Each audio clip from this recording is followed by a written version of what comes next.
Hello. I'm currently eating. That's fine, right? I woke up really late because I'm trying to get back to my night schedule because that's just my preference. But you know, overslept a bit, overslept just a little bit. That's fine. No, but that's fine. That's fine. I'm eating an egg currently.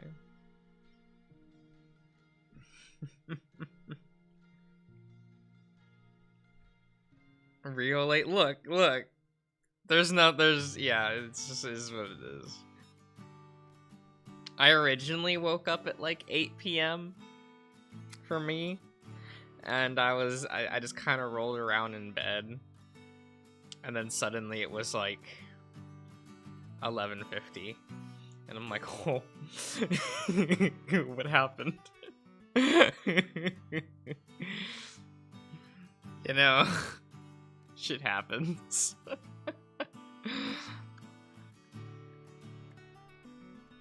That's fine.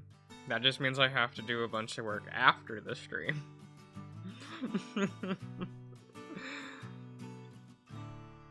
It's you know, it's fine.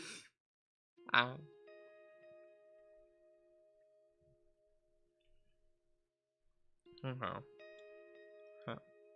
Okay. So we're drawing Julian today, right? Right? I don't want to draw Julian. Would anyone notice if I didn't draw Julian and instead drew like Jeremy, you know? And we just put him. I could replace Mitcha with Jeremy. No one would notice. No one would notice. And for Julian, we can just draw like Shadow Chase.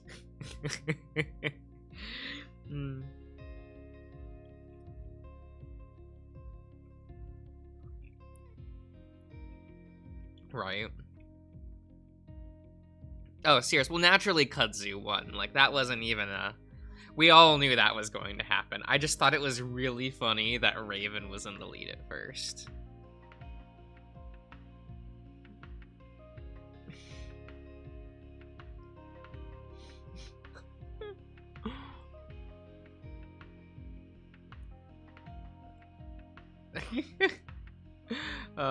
Top work somehow. Okay. I have never burned a CD before. Maybe I should try doing that. I think I have some spare CD, like blank CDs lying around. It can't be that hard, right? Right? I don't know. Oh.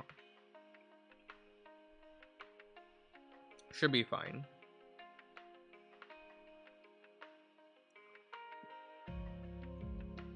I don't know, I'd probably still fuck it up, knowing me. It's like me using technology, never ever. Hello, Leon. It is what it is, though.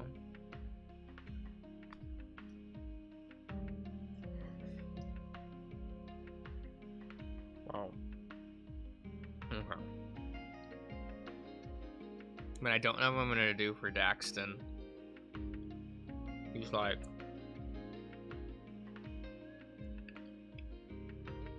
I don't know.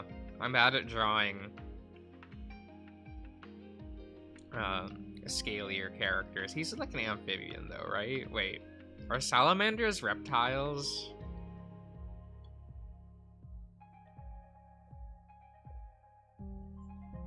I don't know.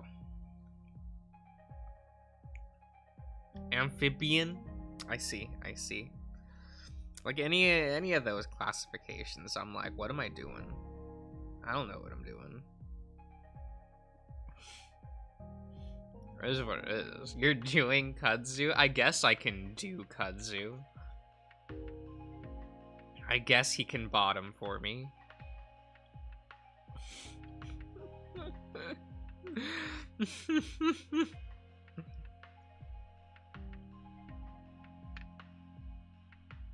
You know, I started asking around, right? And that was like,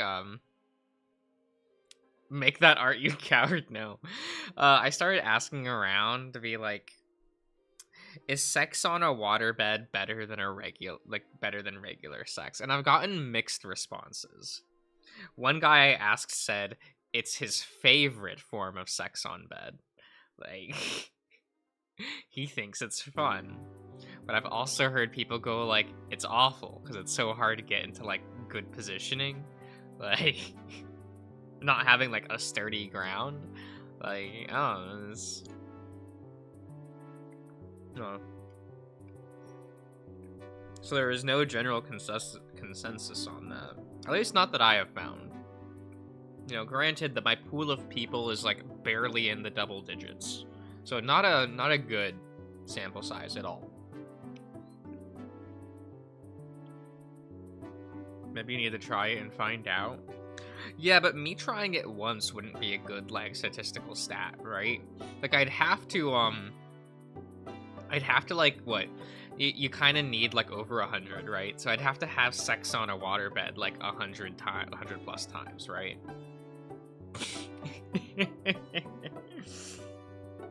I mean, I guess that's a good excuse, but at the same time,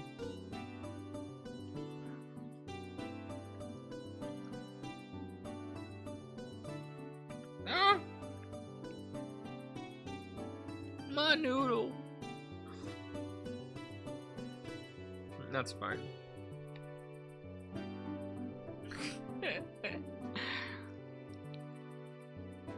Draw Hot Pop. I love Hot Pop.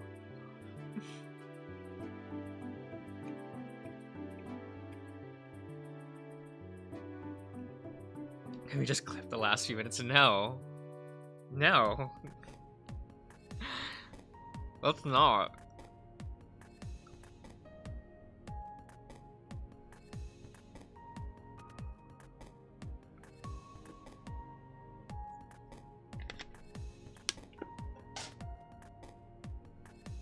Okay.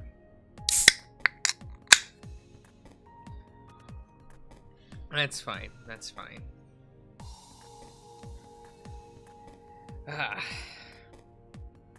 I don't know. I'm also like, how many more Echo characters should I draw for this? Like, do we do some of like the minor characters, like Clint, or what's his name, Duke? Well, the supporting cast I'm doing, Michael. So your Daxtons, your Raven, your Mitcha, your Kudzu, yeah, them. But I'm like thinking about like the side and minor characters. Like, do I do Clint, Duke, and Brian? Wait, of course. Wow, I can't. Be skipping like, what was her name? Karen? For some reason, Karen comes to mind. The coyote. Can't remember her name. Huh. Is it Janice? Huh. Weird. And I don't know about drawing Heather. I mean, Heather's fun, like as a character, but... you know. Let's see.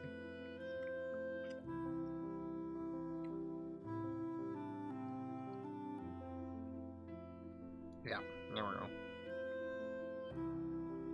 Yeah. The lady that pissed on the side of the road, oh my god.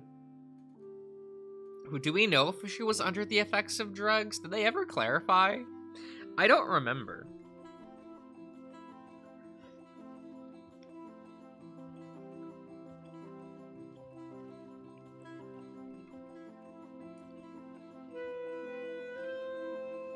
I feel like I haven't read that scene in like 2 years.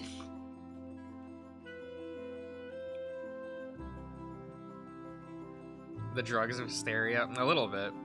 What about Flinny Boy? I mean,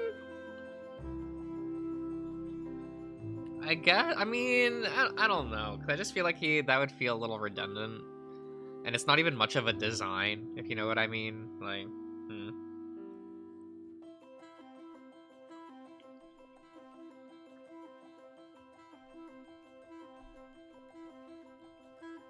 I mean, I should probably try my hand at like Shadow Chase, but.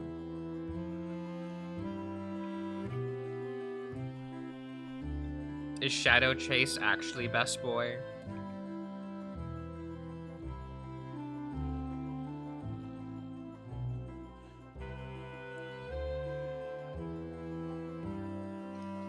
Oh, he'll be there for you, you know. He's waiting in the wings, as it were.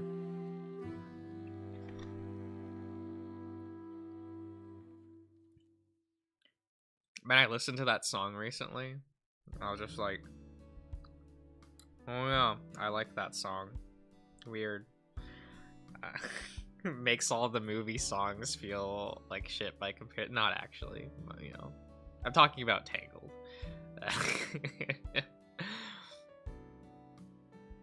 Because I do like that song. Like, Waiting in the Wings, pretty good. I really like the song Crossing the Line, but like you shouldn't listen to that.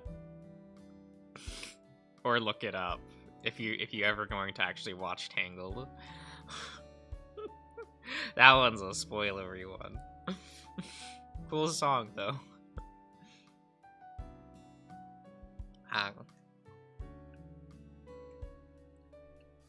Sorry, I'm eating all these mushrooms, trying to get some protein in me, you know. Okay, I'll put this bowl aside.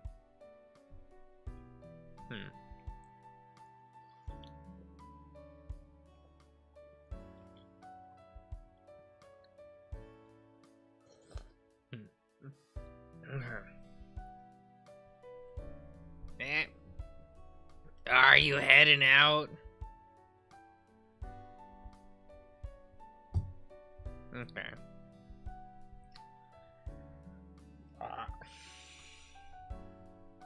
Well, I usually eat after stream, but like you know, woke up late, so I wanted to get this like out of the way. Why do I have a message? Give me a minute.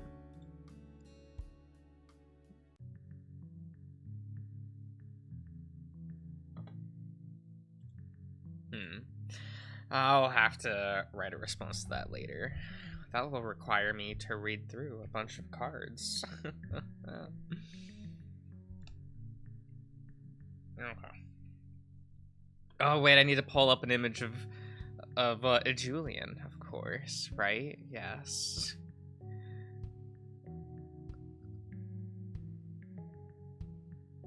Made from Ready as I'll Ever. Oh my god. I really like that song. Like, Ready as I'll Ever Be. I'm like, look what you did, Rapunzel. You fucked up. You fucked up, Rapunzel.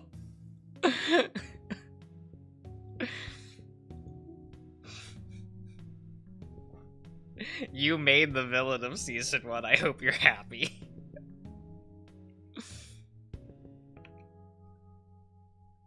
I mean, she also, like, made the villain of season 3. But, you know, we can... Yeah, Rapunzel does not have a good track record in her TV series. It's really cool though that she's the one that ends up creating her own villains.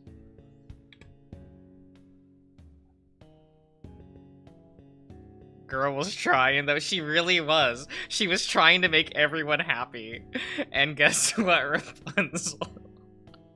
You can't sometimes. No, I'll totally help you and your dad. I just need to do X first. Just wait for me. Yup. 5 minutes later. Yeah, so, I can't? Rapunzel, my dad is dying. Well, you know...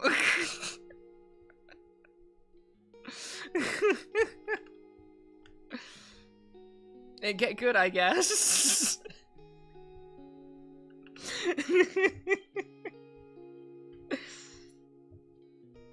I really like Varian. He was cool.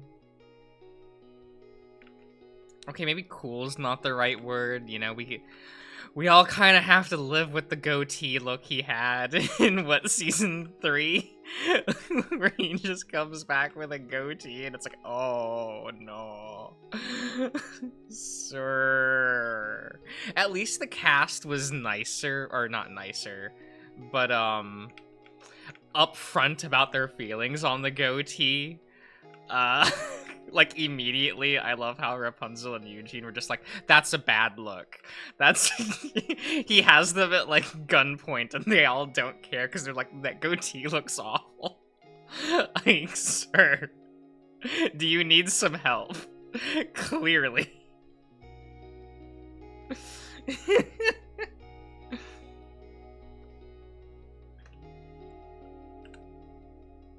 Yeah, because like a couple nights ago, I was like, oh yeah, I was kind of like remembering the Tangled TV series and rewatched the movie. Not the movie, but the movie. You know what I mean.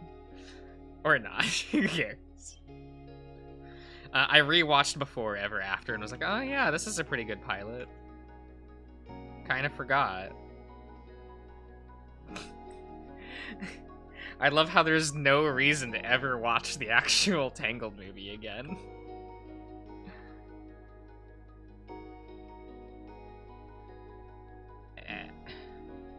But then again, negative people watched the TV series, so...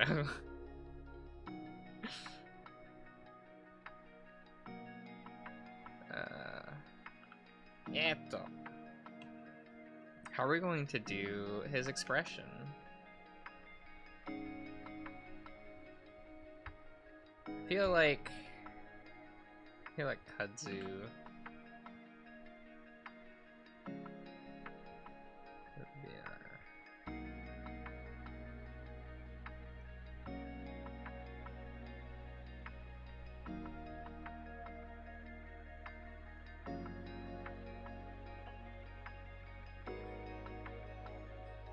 like hard days work, you know?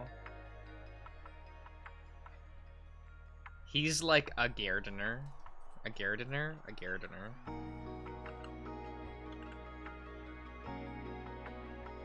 He like does the plant thing. He works out in the front yard.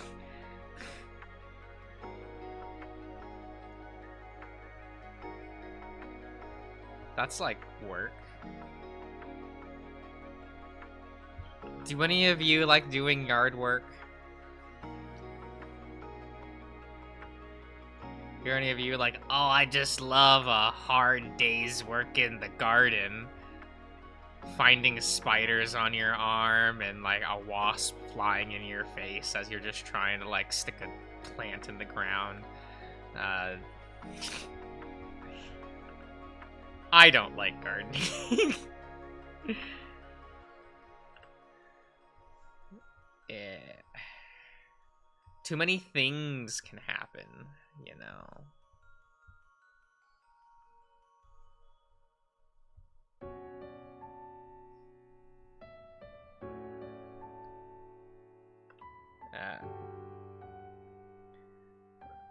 Future weed supplier growing it himself. Oh my god. Right, he like barely has a head tuft. The kudzu? Damn. Now how do I not make him look like rat ears?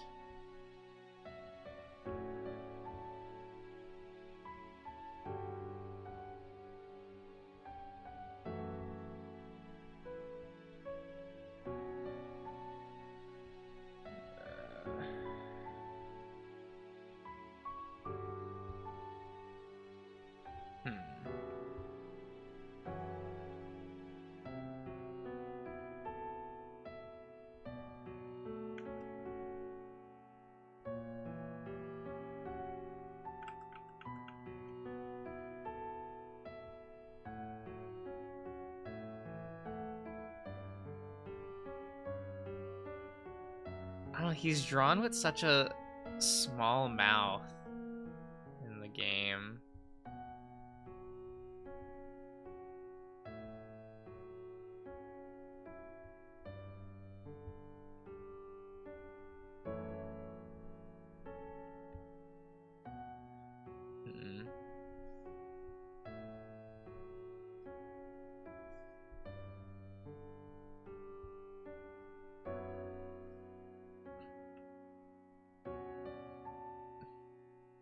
Xanax, hello. His echo sprites aren't very flattering. They aren't. But you know, I guess that's supposed to make you unaware of what his actual role is going to be. You know, it's a hello, Crush Cat. Don't worry, we did not see the prior thingy. No worries.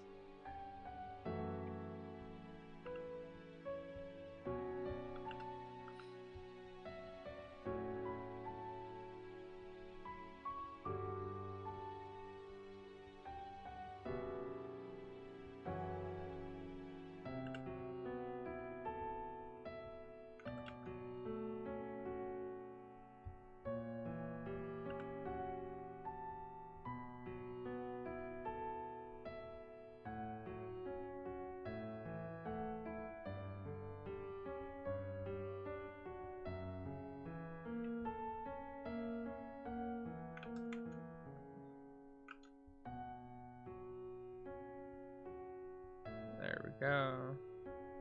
There's a little mask.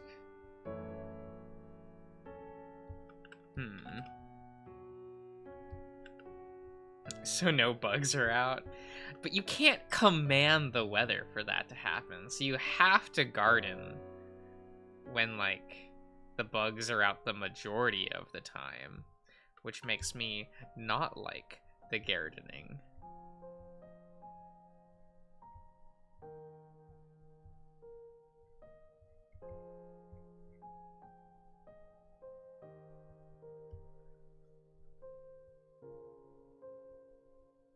Personal thing, though, you know, it's not a rule, just a I don't like it.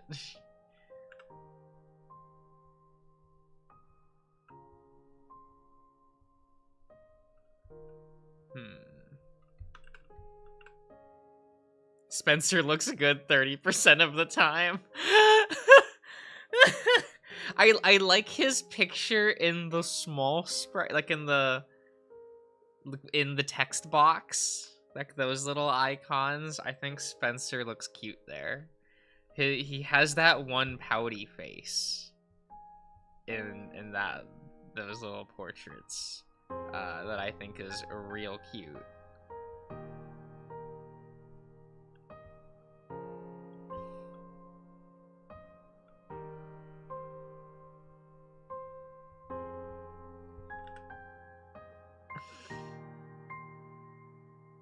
His texting profile. Yeah, I seen some of those. They're cute.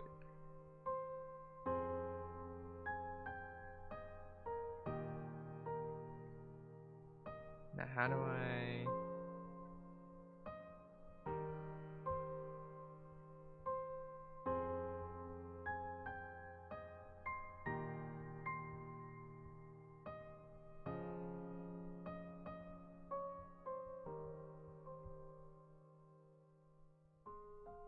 Like, one idea was to kind of have him, like, wiping some sweat off his, like, forehead from the gardening. But I don't know. I don't know what I want to do with that.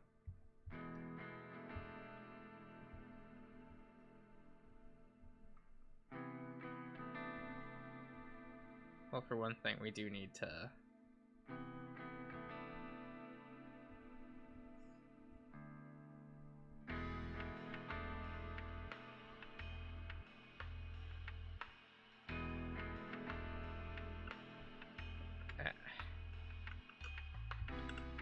fix that a bit for perspective reasons.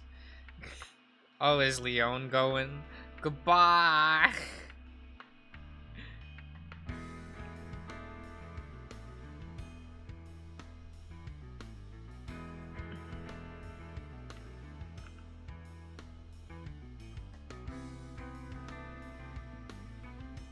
Let's see. Right, this man just wears like a tank, which like is real good, but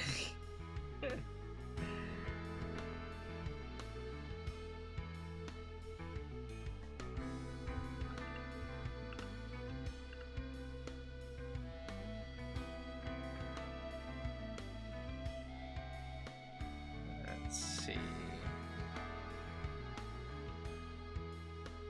Let me check something real quick.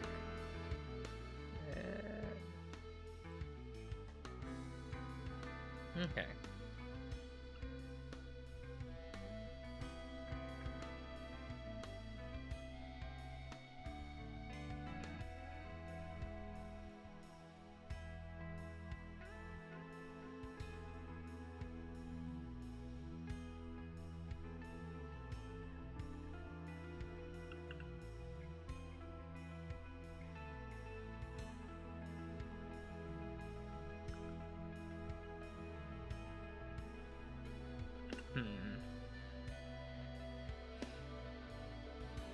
He's cosplaying his Faith? Oh my god. Doesn't she have like the weird tattoo-y thing over here? Or am I thinking a different, like, character? I don't know.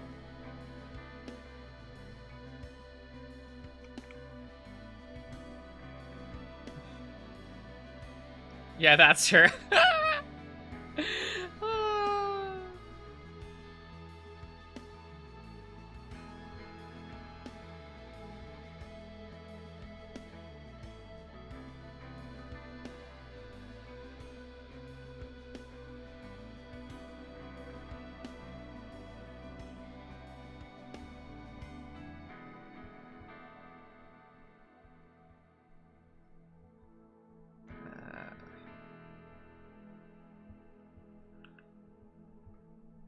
How are we?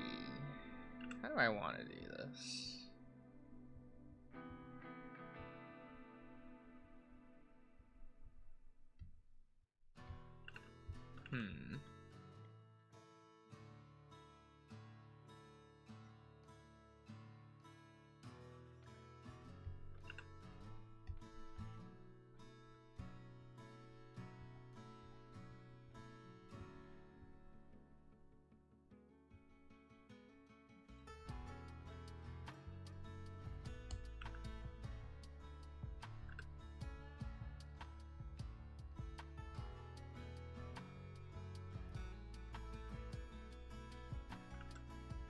You know, sometimes I look at Kudzu, right?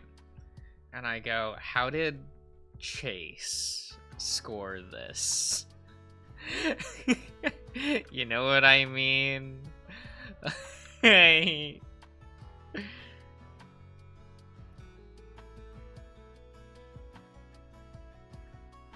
mean, I guess there's nothing that says they stayed together, but like in the long term. But like, fuck. Like, is Chase allowed to win this hard? I don't think so. Chase is supposed to be like me for real, and like stay losing, right?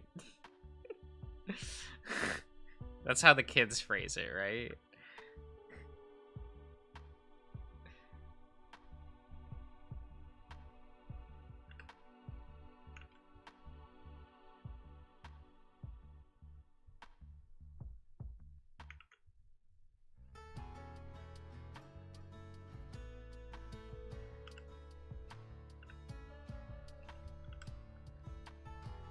Okay.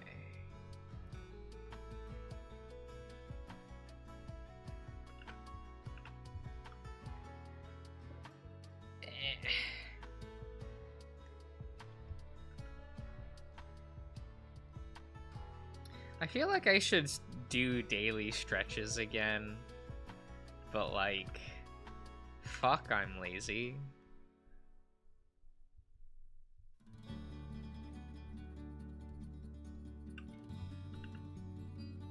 Is that too big? Are these brows too big? Should I like sink them in slightly?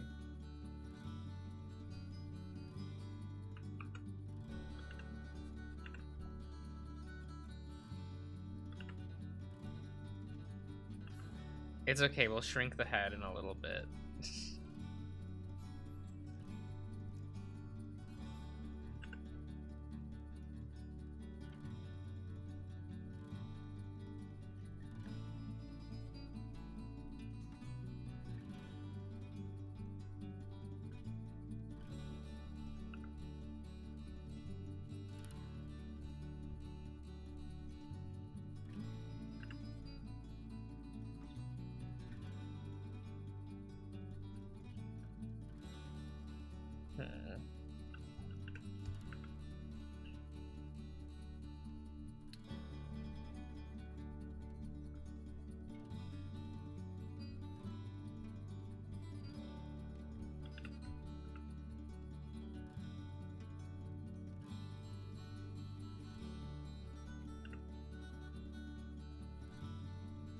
Gambate, internet.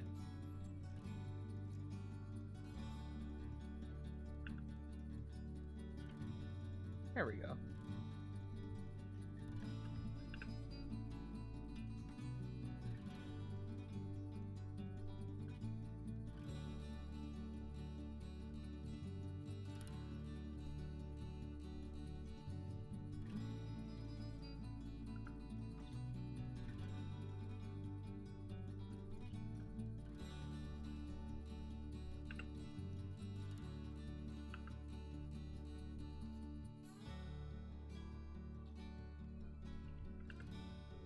They're supposed to have like more curved ears, right?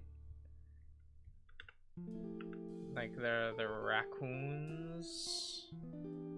It's more of a curved thing, right?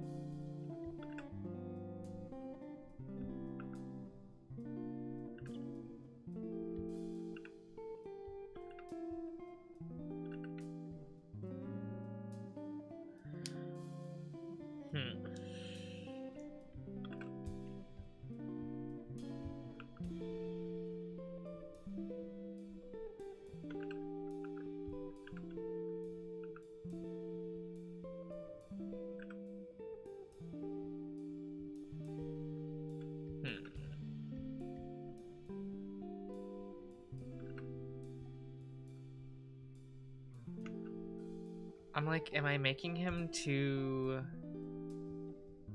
thick? Like, should he be skinnier?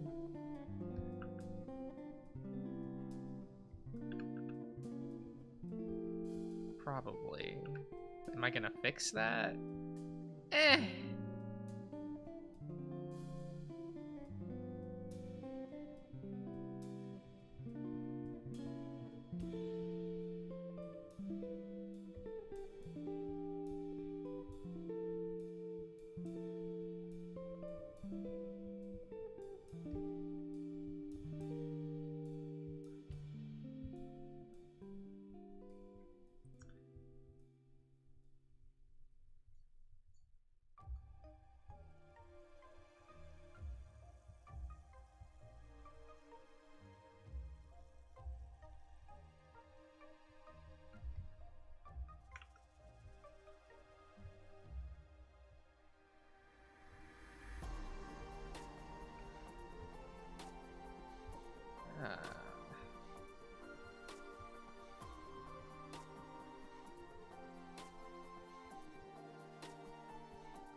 Alright, he's got that weird arm brace thingy. I don't know what this is for, But he do be got it though.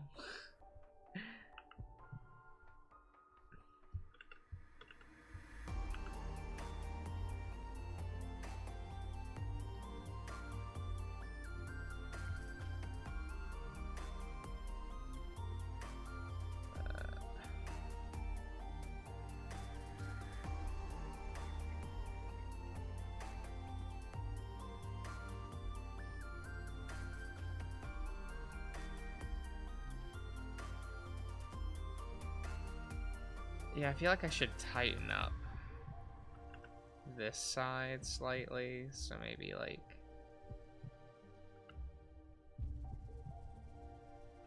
if I do this,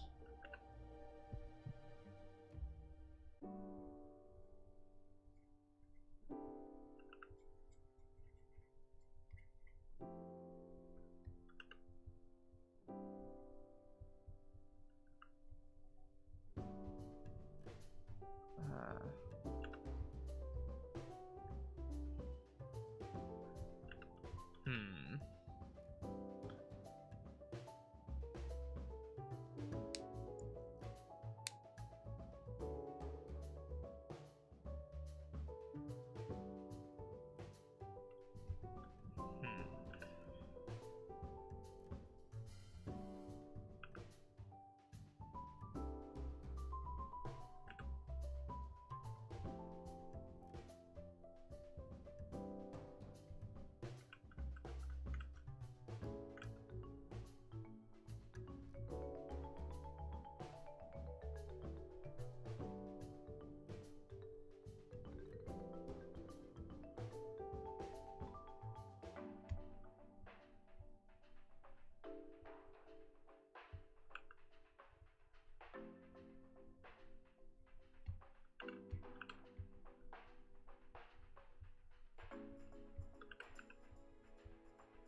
Oh yeah, does he have a poofy tail? Does Kudzu have the poofy?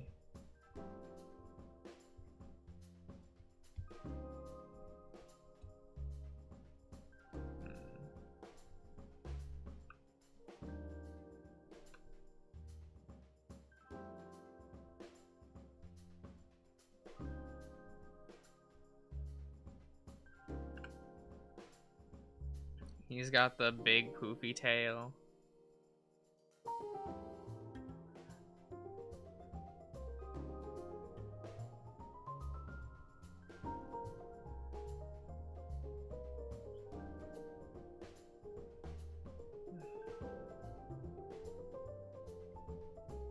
You ever, like from Kudzu, right? Do you ever get, like, big boomer energy from him? I always get big boomer energy from him. And that does make me really like Kudzu.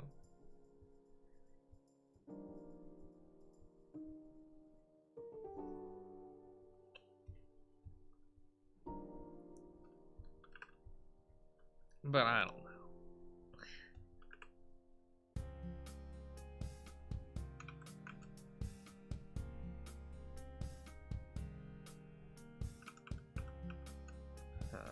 Here, let me... We'll do this on a separate layer. Help kind of.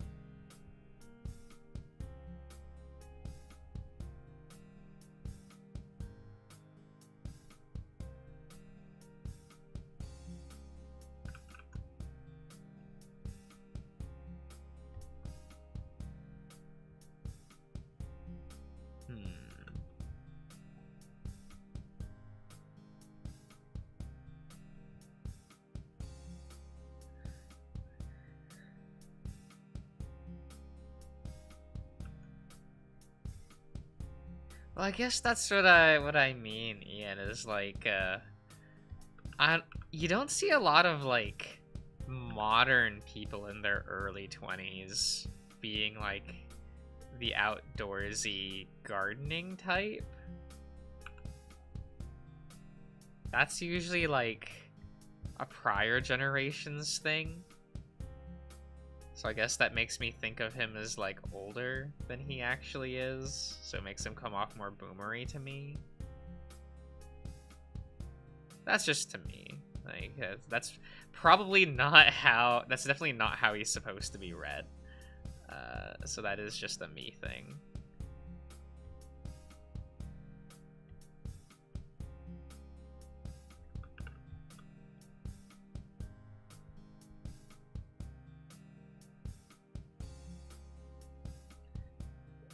Like the only, well, Carl and Daxton are the Zoomer representation, right? Like, because Flynn comes off as pretty boomer despite his age. I think that's just because they tried to make him the responsible feeling one in the majority of routes.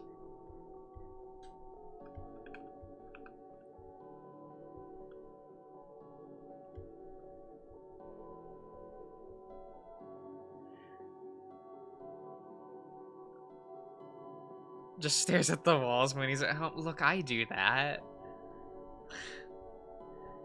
Sometimes there's nothing else to do and you just end up, well, there's like everything to do, right? But sometimes you just end up kind of lost looking at the wall, you know? That's not that bad.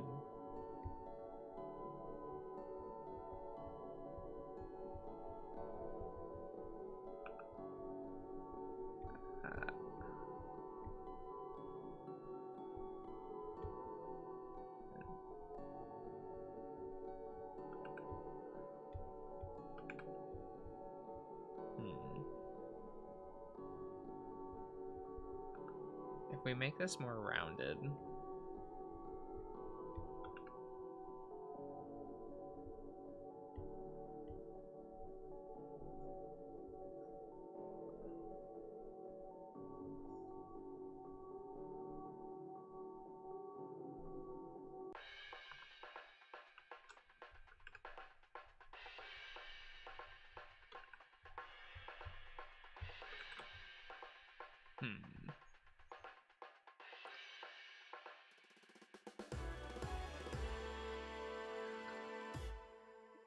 Leave the walls alone? No. No. They deserve to get ridiculed. What are they doing besides supporting the building?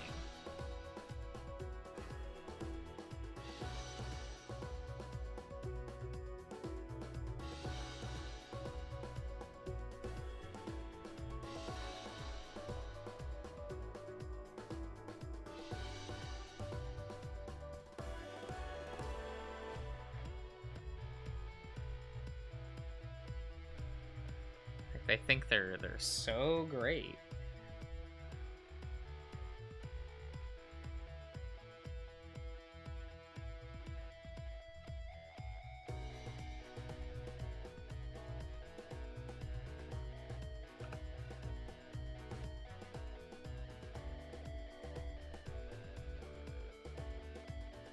They're busy supporting you.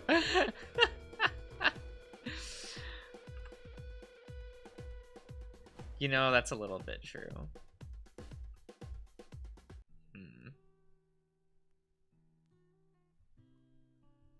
Do I like that? I don't know.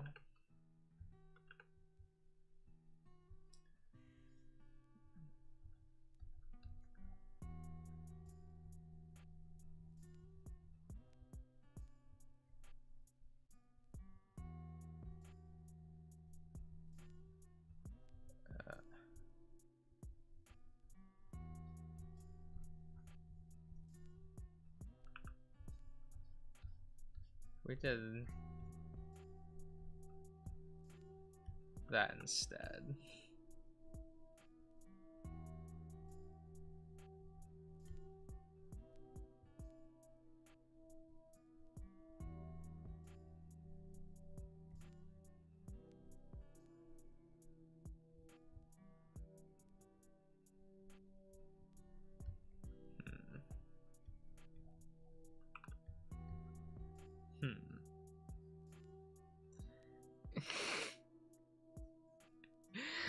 We sure as all. Look, I appreciate you all. Also, hello, Vianney.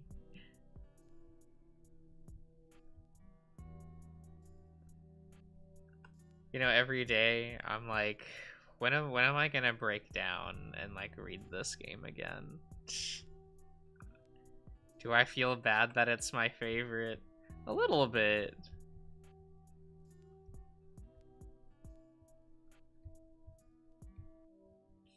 I feel like having favorites is weird when I have like a channel like this. If you know what I mean. Because then it's like, well,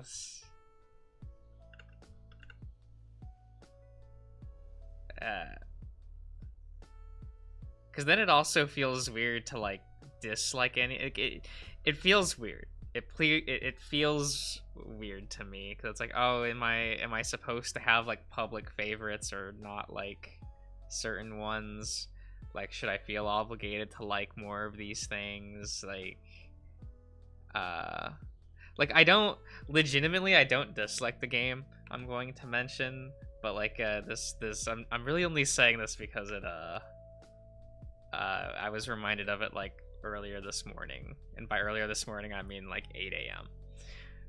when I was still awake, right?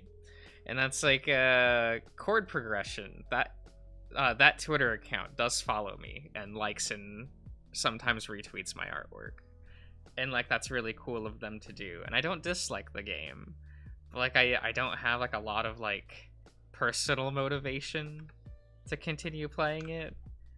Mainly because I'm slowing down considerably how many games I'm playing. I do want to get back to the previous schedule at some point. I think in the summer I will, but so I can finish up like Liar as well, right? Like, what was the one with the anxious cat MC? What? Wait. Is that a... Oh, what was that game called? Socially Awkward? Are you talking about Socially Awkward? I don't know.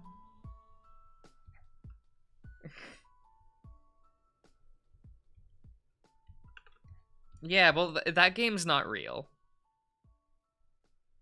Right? Like, that is an art experiment or like a training thing for that author, right? To like learn how to do certain things. That's not a real game. That's not.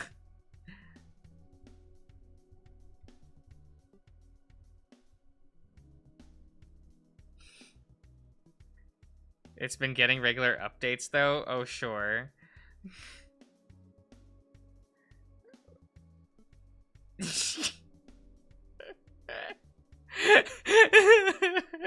Look, Ian. It's fine. Sometimes I do think about going like, should I go back? Should I grab my file off my laptop and update the game? And, you know, just see, right? Like, just to see if I end up liking it more. You know, I don't know.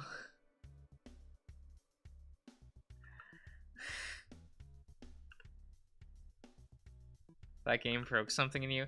I think it's mainly that it was like the first game I was playing on the channel that I just kind of like didn't want to record, like actively wanted to stop recording it. Through no fault of the game itself, right? It was all for like, oh, just like I'm not personally enjoying this.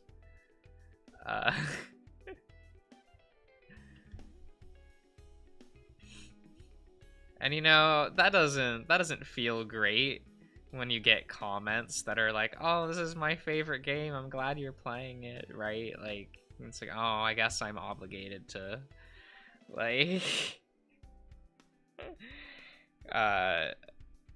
continue playing and try to enjoy it, you know, for audience sake, right?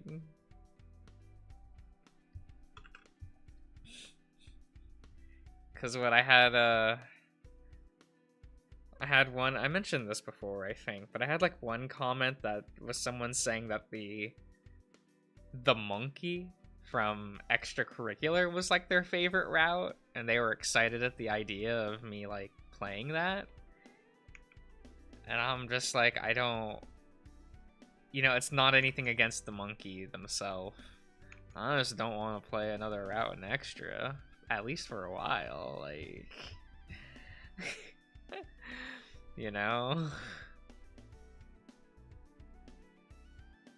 And yet you still won't give me more Digimon reviews? You don't want that. Yeah.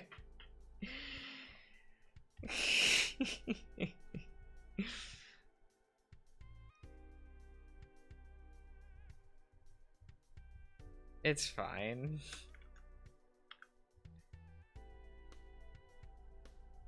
Like, I don't know what people would want me to say about, like, Digimon at this point. Like, most people don't even like my takes on Digimon because it doesn't coincide with their nostalgia. That's mean to say. It's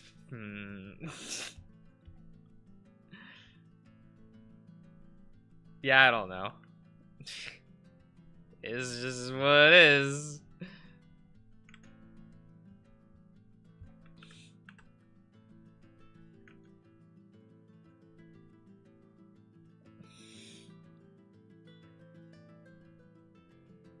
Oh, it's Hot Adventure and Tamers takes. No, I wouldn't say that, Slakes. I don't think I have hot takes on, like, old Digimon. Not unless it is now a hot take to say that Adventure Zero 2 ruined the franchise, and it was a bad installment. And, like, the franchise has never actually recovered since. We still get good installments every now and again, but the Zero 2 set a bad precedence going forward. I guess that's my spiciest take on, like, that era. Other than the, like, if you watched the dub, you didn't watch Digimon Adventure, which I know some people don't like, but I have that opinion.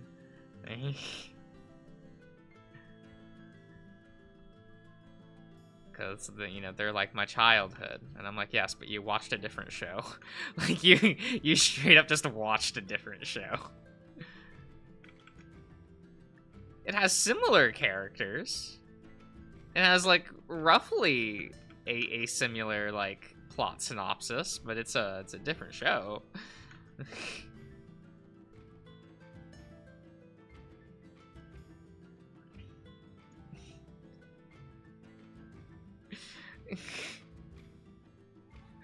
Lots of people don't like that one. Good, good.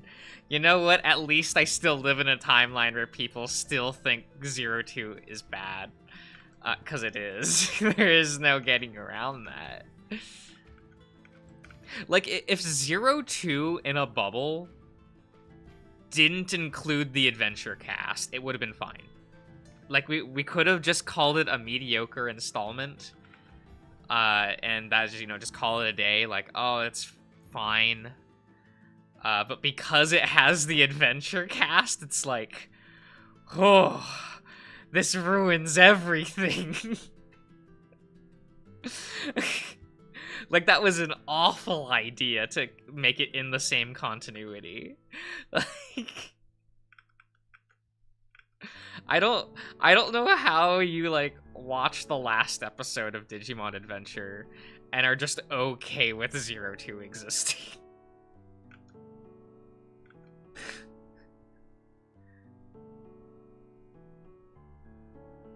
Like, they had to give adventure boomers like me a new ending to Adventure with Kizuna, for better or worse, to try to, like, make us happy.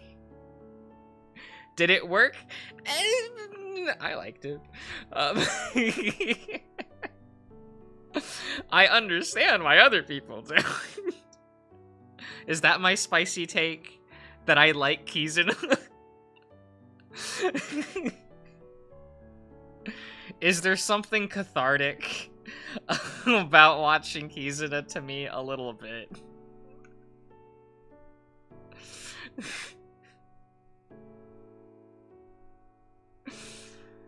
But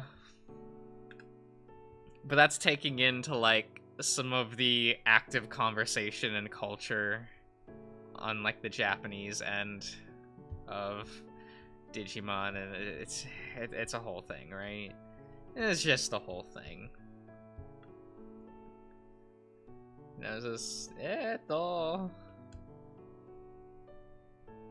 Yeah. Young Hunters was worse. Yeah, it's that situation. It's that exact situation where it's like, no, you should have let go of the old cast. You should have let go of the old cast. Are you looking forward to watching Veemon die? Okay. I have nothing against Veemon. I want to see Daisuke die.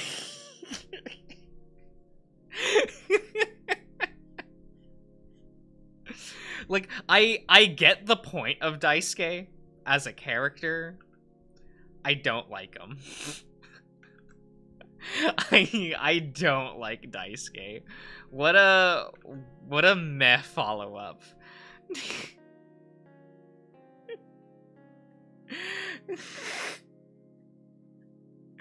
Like, no.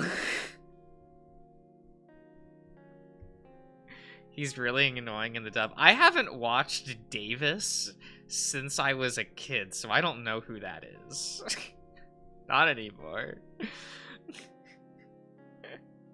I do think that, like, Taiki and Daisuke are, like, two sides of the same coin, because they're meant to be protagonists without any development. And you can see how they, like, went about treating that in their respective series. I personally prefer Taiki more, but he's not, like, my favorite protagonist. Is Haru my favorite? Is that a spicy take?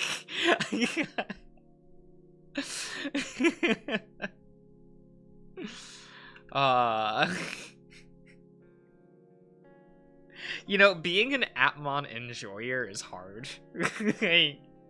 Like, admitting that, like, I'm an Atmon enjoyer, it, like, usually makes people dislike me. Like...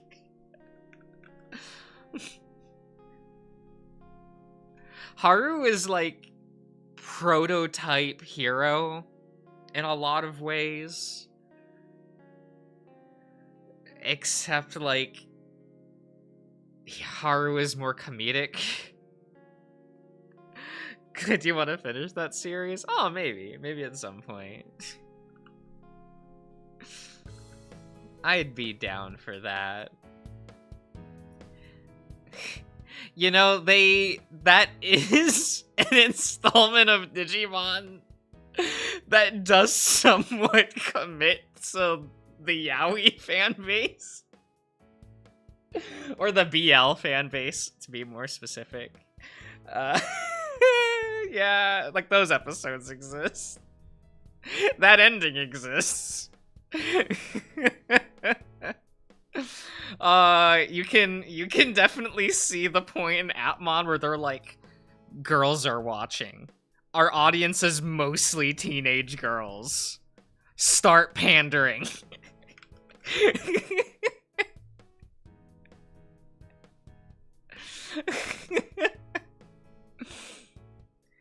And I'm like, Haru, I see, going for your sporty best friend.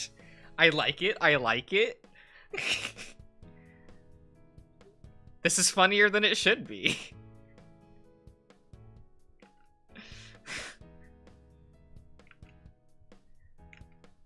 And, you know, the series has, like, a female character that isn't a train wreck of a character through her quality of writing, and it is instead a train wreck of a character by choice. Like,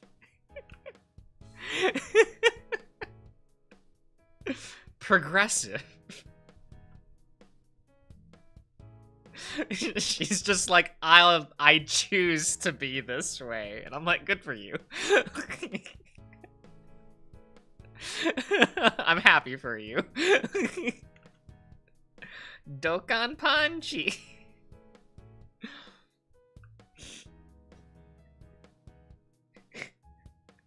Explosive, right?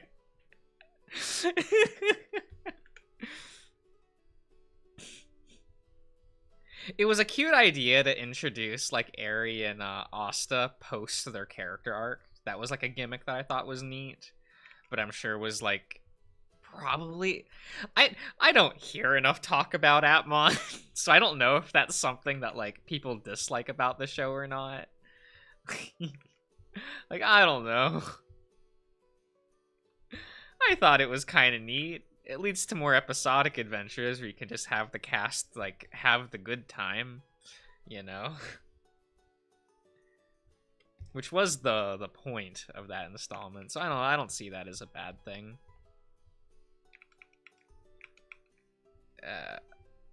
We'll just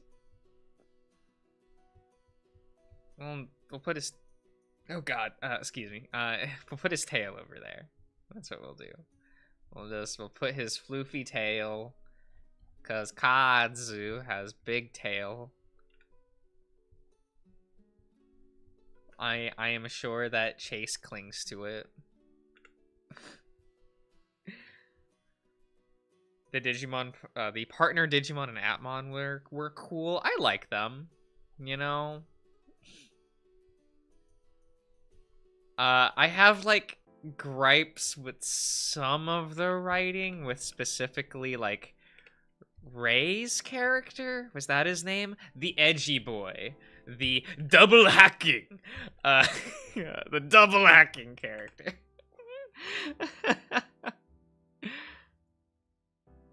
Where he broke up with. Oh well, Slakes. What I mean is like, the characters already have like a character arc before they're introduced. Like you get to see, like the arcs you see with Eri and Asta throughout Atmon is more what they are doing post becoming who they're like destined to be. Cause Eri chooses to like be an idol, and Asta chooses to be a YouTuber, and so you like it's how those decisions affect their life. It's kind of like their arcs within the show itself, but they're like emotional arcs of becoming who they're going to be, like happened off screen. You get like a flashback episode for each of them, and that's about it to like better understand them. But as I suppose mileage will vary whether or not that works for people.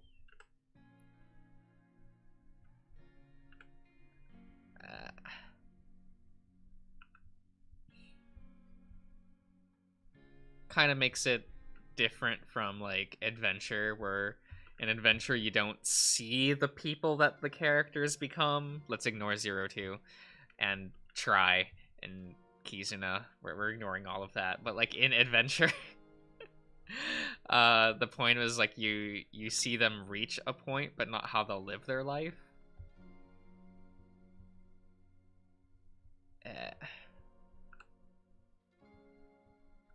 And you get that like really great tear-jerking ending in Japanese.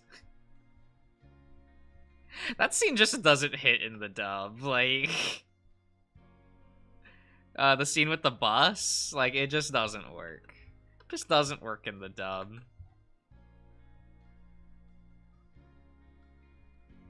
And 90% of that is not having the film version of Butterfly.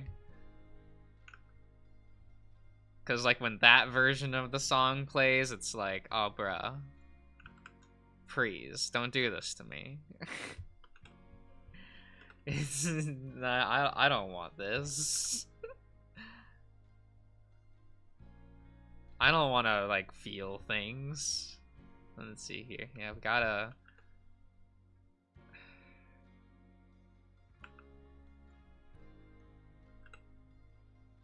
Let's... Eh.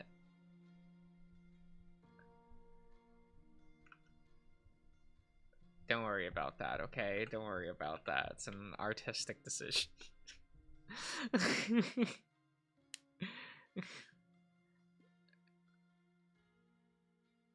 Before looking at trying and oh, yeah, I get that. I mean, I guess as a person that like mostly keeps up with the franchise, like I never finished Ghost Game, but mainly because like I started streaming and you know doing the YouTube thing, right? Like I kind of had to like make a choice with that and how to spend my time. Let's ignore the really bad videos I did on Ghost Game.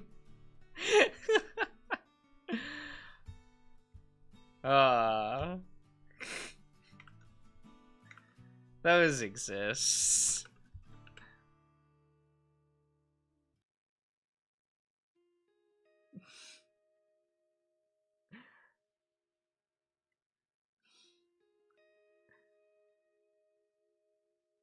Well, that's the problem with like the adventure cast, right? Is like they had an ending.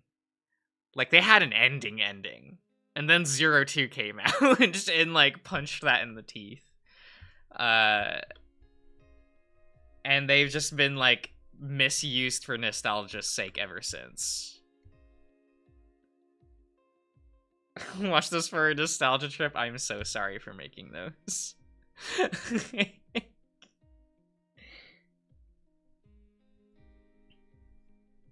Oh, actually.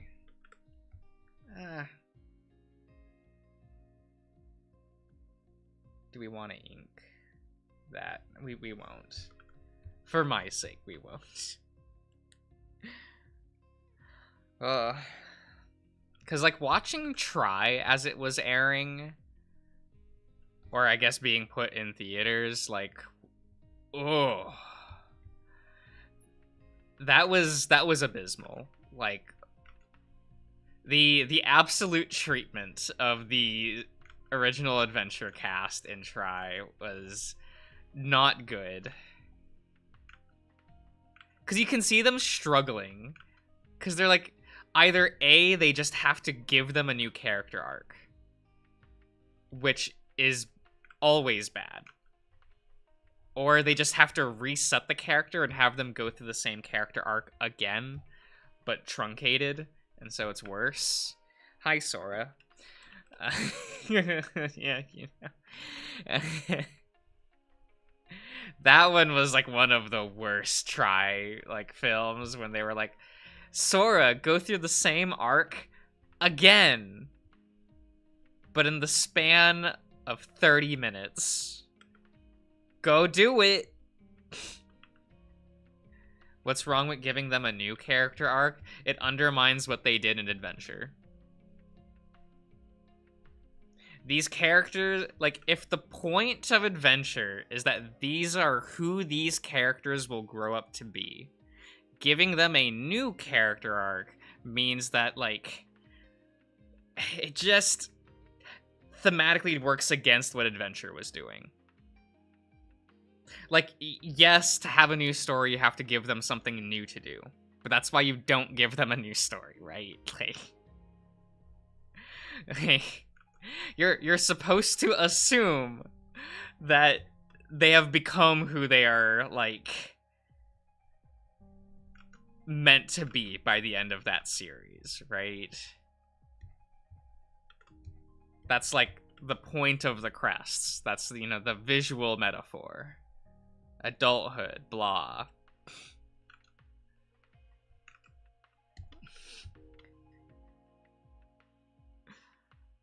Try is dubbed.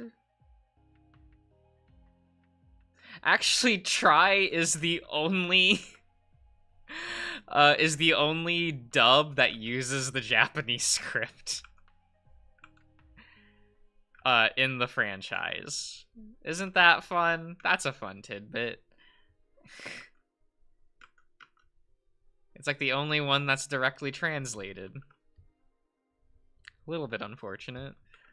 There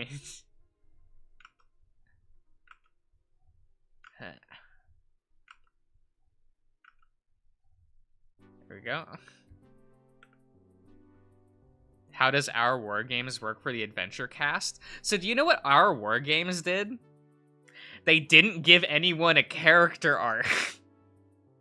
They went, hey, this is who these characters are, and just wrote a new adventure with them.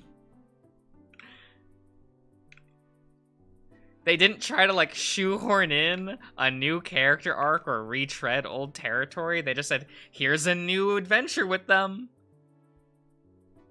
They are who they are. Which is how I wish the adventure cast would be written from that moment forth.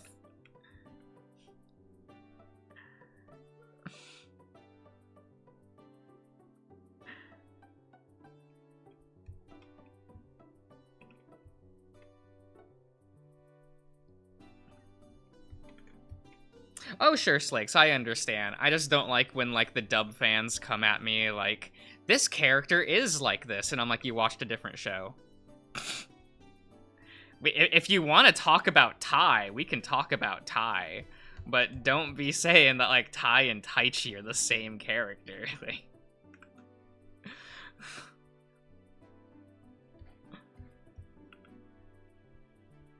Though the probably one of the worst offenders of that is Joe and Mimi, where, like, those are just different characters between, like, really different characters between both languages.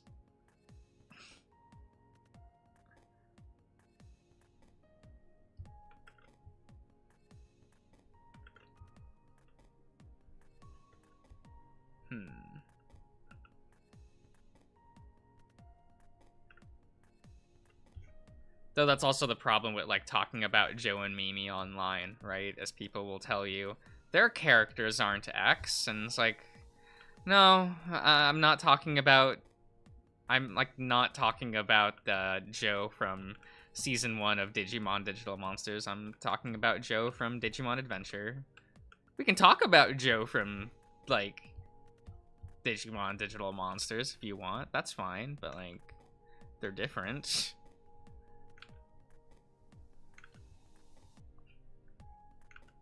It feels about on par with watching, like, Power Rangers versus the Super Sentai installment. It's almost that bad.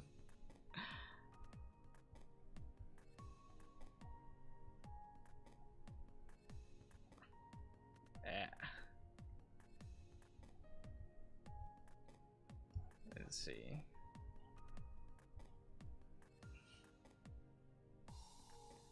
Oh yeah, they were both Saban. That's just how they made shows back then.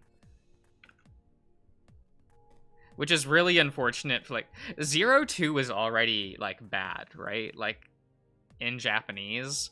And then they had the gall to just not include certain plot points in the dub because they just didn't know that those were plot points, and thus making 02 far more complicated to talk about, where you're like, oh yeah, Myotismon was doing this for his plan, and, like, that just wasn't mentioned in the dub. So you have this, like, plot reveal that just isn't really mentioned in the dub, and it kind of makes it feel like Myotismon lucked into his plan, rather than, like, being, like, the behind-the-scenes mastermind behind everything. It was a little odd. A little sad. Because it's like, oh, well, this scene no longer works. So well. And then there are the dub-only plot points, because they had to, like, re-justify certain things, because they took out certain lines. Or they just didn't know. I'm going to assume the Blackboard Greymon line from Yoli at the end of 02 was done because they didn't know what had happened. Because that one's a little odd. When specifically she's like, Oh, did we end up in this, like, other dimension because of Blackwar Greymon's seal over the digital world? And the answer is no. That's not what happened, Yoli. That's... but, you know, because that was the line in the dub, we now have people saying that's how that went.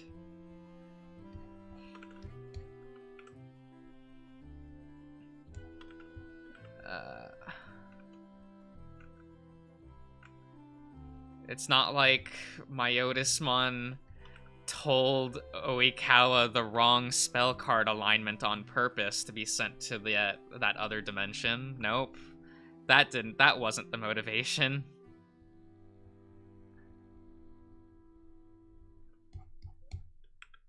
But, like, I get it.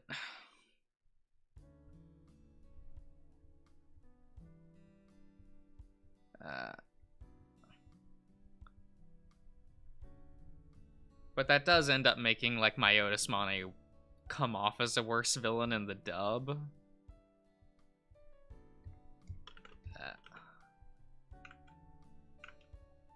At least for the 0-2 ending. You know, the ending to 0-2 is fine. It's the epilogue for 0-2 that's bad. That is...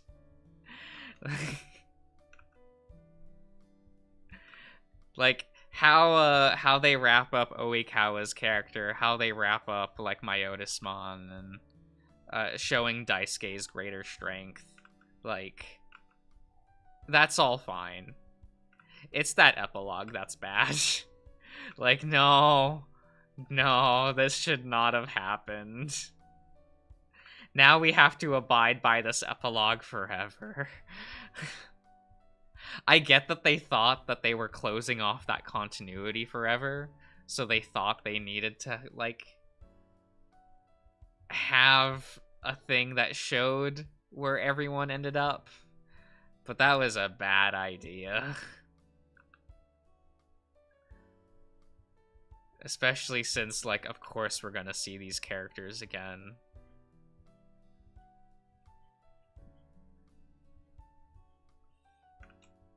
Let's see. Like, that's almost short-sighted to be like, ah, no, we'll never use this cast again, despite, you know, we'll milk them for the end of time. Because it's weird, because they were told to use a character from Adventure for Tamers. Well, they had to use a legacy character, and thus the cast of Adventure were on the table. Like, and they just ended up going with Ryo instead of, like, Koshiro, who in an interview, like, Chiaki said that he thought about using Koshiro in that slot in the show. Which, like, yeah, it was better for him to use Ryo. It gives Ryo something to do. It gives him, like, more of an epilogue thing, like, for fans. Whether or not people care who is Koshiro, Izzy.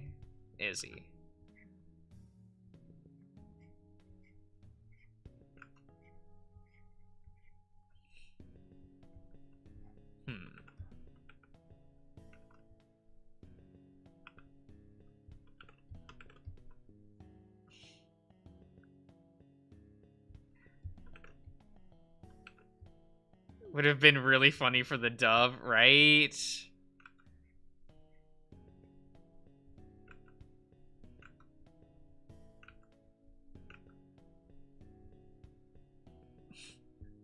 You know what? The dub fans still be seething over the whole Adventure was a TV show in the Tamers universe. I still talk to people who are like, no, that's not canon. That's just headcanon. I'm like, sir, okay. They straight up say it in Japanese, but alright.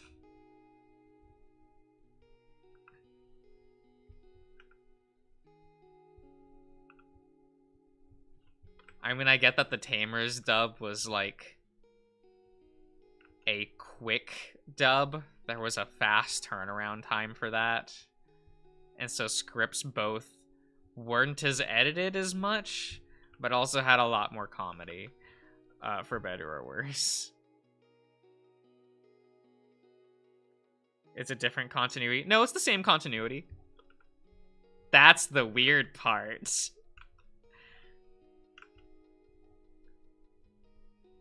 It's alternate dimensions, except in this dimension, like, that was a TV show.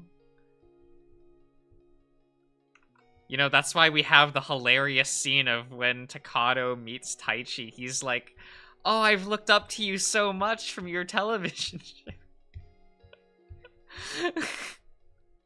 And commenting how he thought it was neat that he gets to see adventure age Taichi next to 02 Daisuke.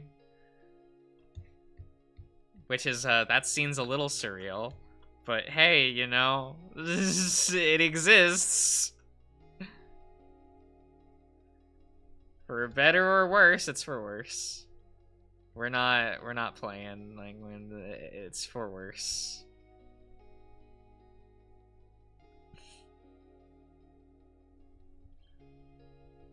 Was that a good finale? No.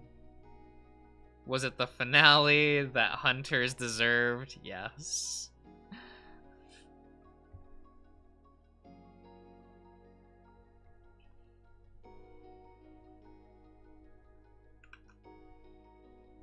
You know, at least I got an anime with Ostamon.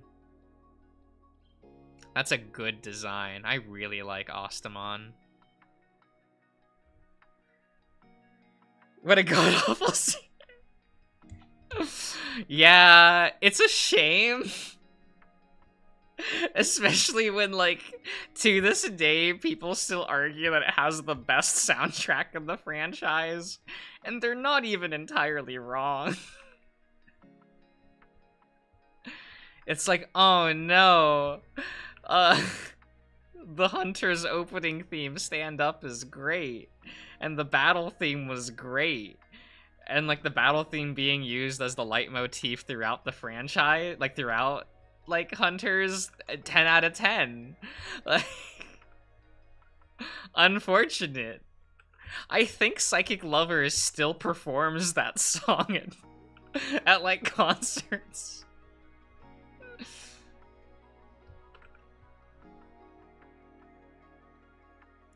I don't think I've ever heard about Hunters. Which season is that? Okay, Venny. So fans call the installment Hunters because the full name is Digimon Cross Wars, The Boy Hunter Who Leapt Through Time. So everyone just shortens it to Hunters, and it's a bad series.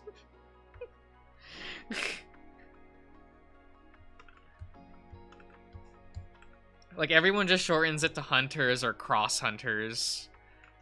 But people don't like associating it with Cross Wars because, for the most part, people are okay calling it...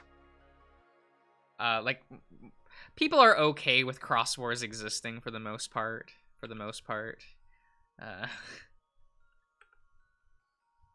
You know, being a Cross Wars enjoyer is suffering. Especially in this fan base. Having to be that guy to be like, no, the newer anime installments are fine. And, you know, like, people just going, no, my nostalgia for 02. Or, God forbid, Frontier.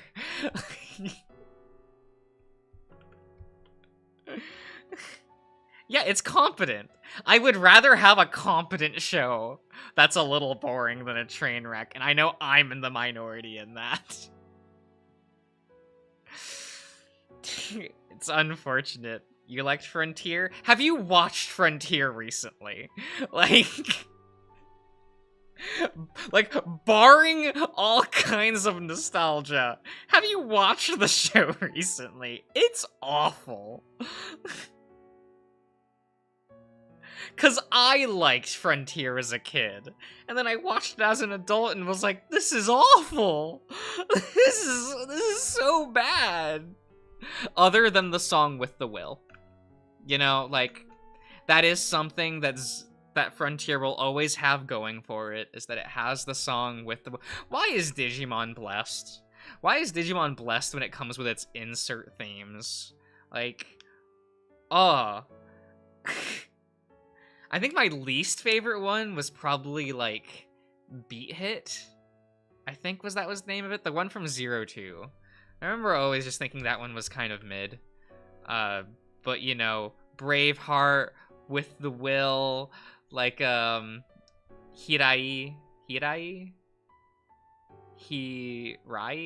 I forget how it's pronounced. The second opening theme to Savers, like, good shit. It's all pretty good. I like it. Even Atmon's insert theme of Be My Light, like, is still, like, pretty good. And as much as I can, like, shit on Adventure 2020, like, the insert themes they had there, pretty good. The show itself, fucking awful. Is what it is.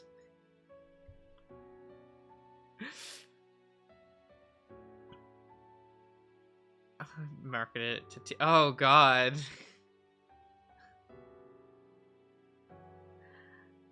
I get the dubbed opening theme for Frontier was like fine. It was fine.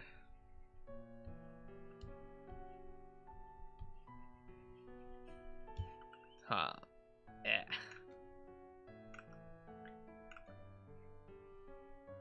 Unfortunately, the dub also just has like really bad voice acting that I can't get over, so... Because I, like, tried rewatching it dubbed, just so I could get, like... Oh, what is, like... So I could keep up with the conversation for the dub side. And no, couldn't do it. Like, Zoe starts talking, and I want to, like, bash my head into a wall. Tommy starts talking, and I'm like, what did they do to you? Tomoki's my favorite member of that team. I fucking hate Tommy. Like, what happened?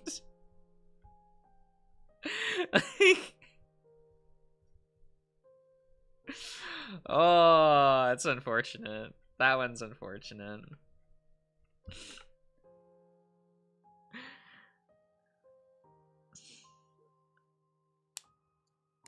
Oh yeah, they did not. Don't you have the series in Japanese? I have the series in both Japanese and English. Because I do own the DVD dubs. Like, yeah, I have, like, the full series in dub. Because I have Adventure. No, wait, I don't own the DVD set for Sabers. Or I guess Data Squad. But I own, like, Adventure through Frontier dubbed on DVD. I don't watch those DVDs. They're just sitting on a shelf gathering dust.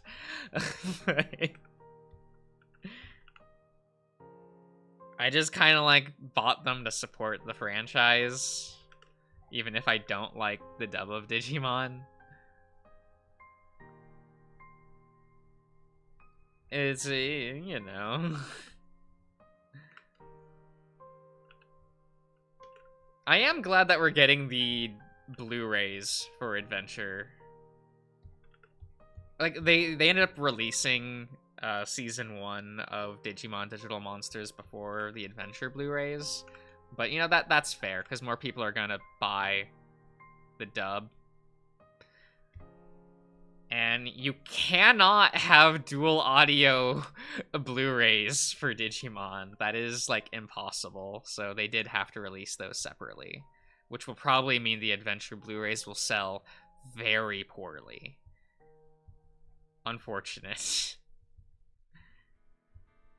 So we probably won't get the rest of the installments, like, for their Blu-rays. Because I don't think Discotek will be able to, like, take that hit. Financially. Oh god, the Royal Knight arc from Frontier was so bad. Like, holy shit. Oh, let's turn 4 of our main characters into cheerleaders. Perfect. Cause we love Takuya and Koji. We love those characters. They aren't, like, some of the worst Taichi and Yamato clones in the franchise.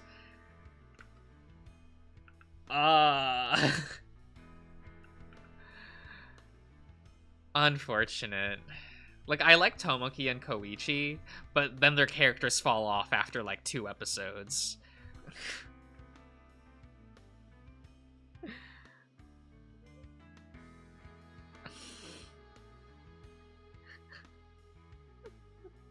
It gets indefensible, oh my god.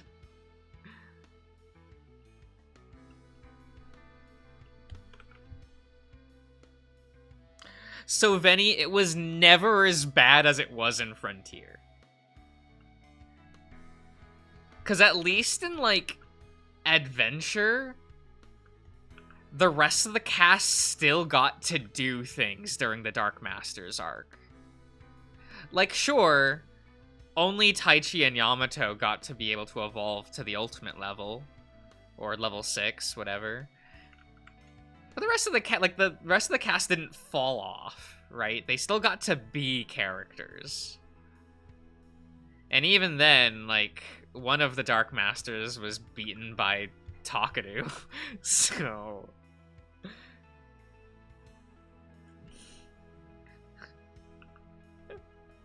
but it was pretty bad in 02, where only Daisuke and Ken got to do anything because the writers just forgot that Iori and Miyako existed.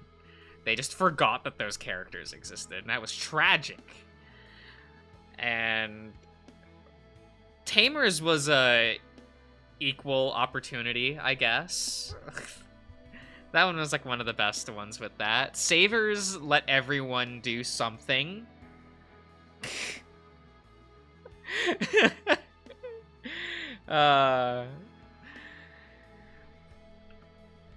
Savers is so weird because it's like not a bad installment, but I don't think it's like great either.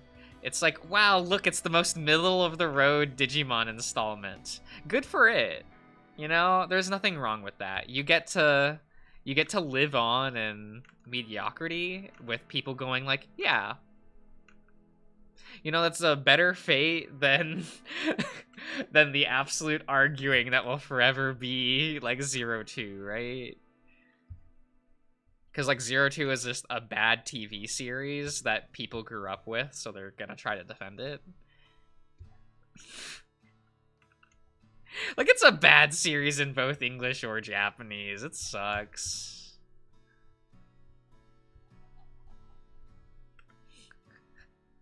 And the only character I like in 02 is Iori, because he's competent but boring with how he's written.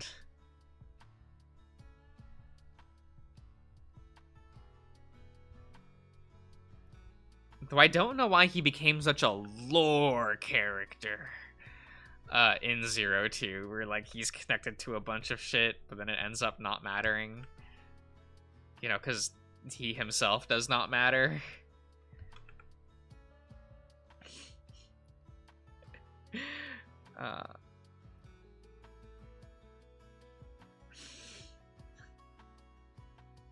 And nothing happens for 24 episodes. Yeah. I feel like when you have a show that is that episodic, you should not try to advertise it towards teenagers, because most teenagers don't like teenagers and adults don't like watching episodic shows. That is just a fact of life, unless it's a police procedural, right? Then for some reason those shows make lots of good TV ratings. I don't understand. But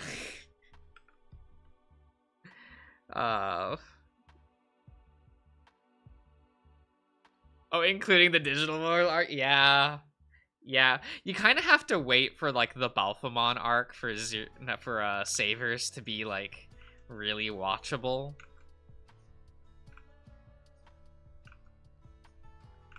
And you know, that takes a while. Yeah. And even then, like, Best Boy Ikto barely joins the cast until that arc. So, like, one of your main 4 characters, like, barely gets screen time for the first half of the show. And he's the best. He's got bird.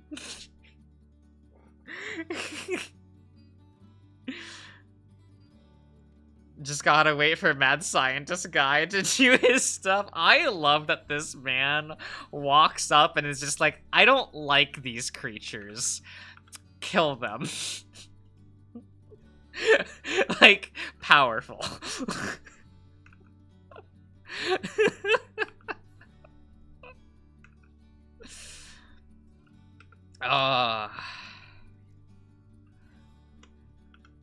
And hey, it was like the first time in a TV anime where the Royal Knights got to be cool. You know, depending on how you feel about their motivations. Wasn't that the villain of Tamers? No, so the villain of... if you're talking about Yamaki's whole thing was, like, national security and shit. The scientist from Savers just kind of wanted to flex and kill an entire species. You know, because he could.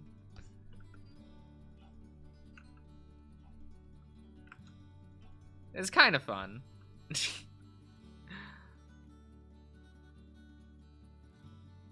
Care about the lore enough to know who Yggdrasil was? Don't you mean King Drazel? I swear to God, if they name the card for Yggdrasil King Drazel, I will stab somebody. I will never understand why that got changed. But it was like a cute reimagining of the Yggdrasil storyline from like the Xcode. That'd be so funny. They've already done it a couple times where they've had to like readjust the names of stuff because of the dub. My favorite is when it causes gameplay issues, and I'm just like, you should have just went with the dub names. Why didn't you go with the dub names? Like, sure, I won a round at like a higher level tournament event because my opponent didn't understand the name rulings. Which, you know, that did make me feel bad. Like, to go, I'm sorry that your deck doesn't work because the dub names were used instead of the Japanese ones. Like, I'm sorry. Did win a round because of that. Except for Taiki. Yeah. I'm so glad, like, actually. Because I would have hated to have seen Christopher on a card. See how cursed of a dub. I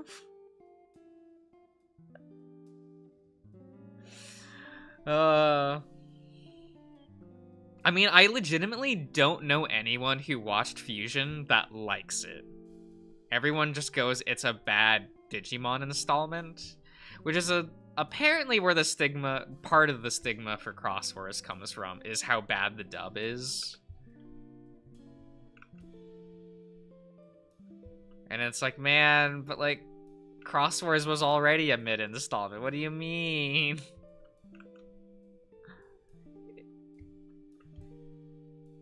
Like, sure, I like how mid it is, but like, you know, that's a personal thing. It has my favorite villain in the franchise, Dark Knightmon.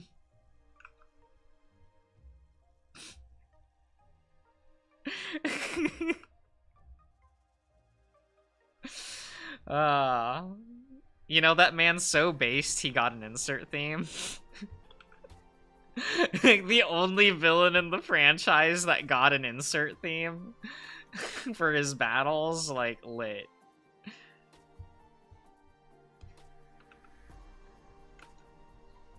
Man was like, I'm worth it.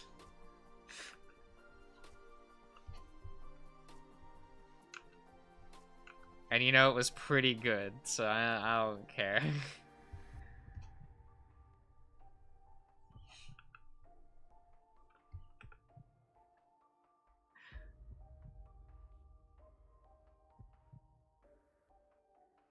Wait, Googling Fusion and the dub is listed as having 7 what?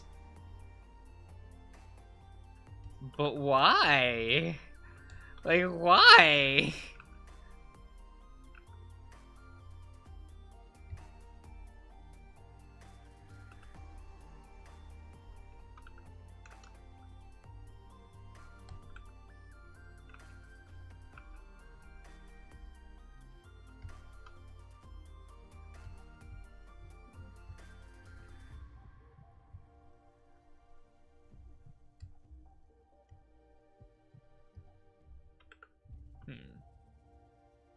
That's unfortunate. Huh. I guess maybe it's counting all the Digimon dub seasons? Maybe?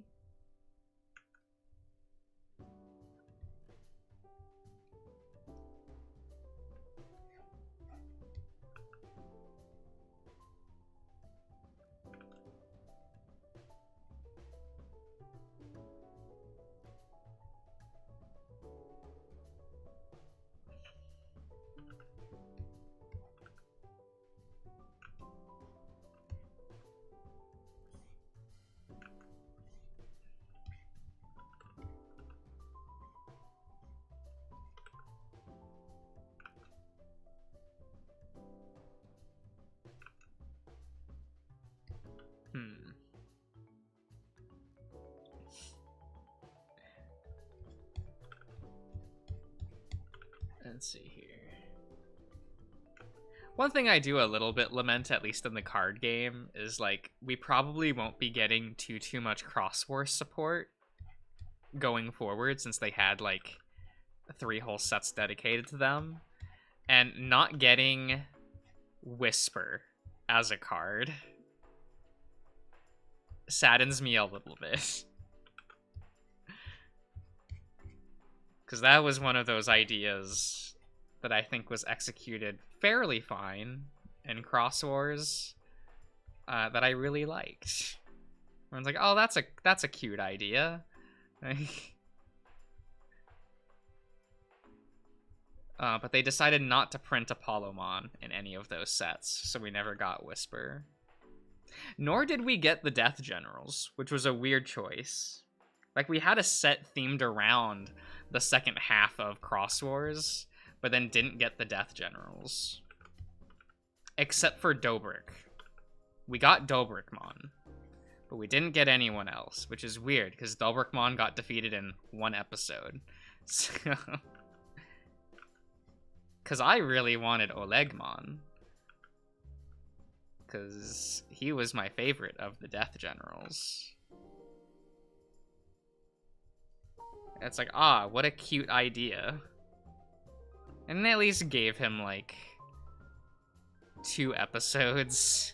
2 or 3? I forget how many episodes Olegmon was the villain.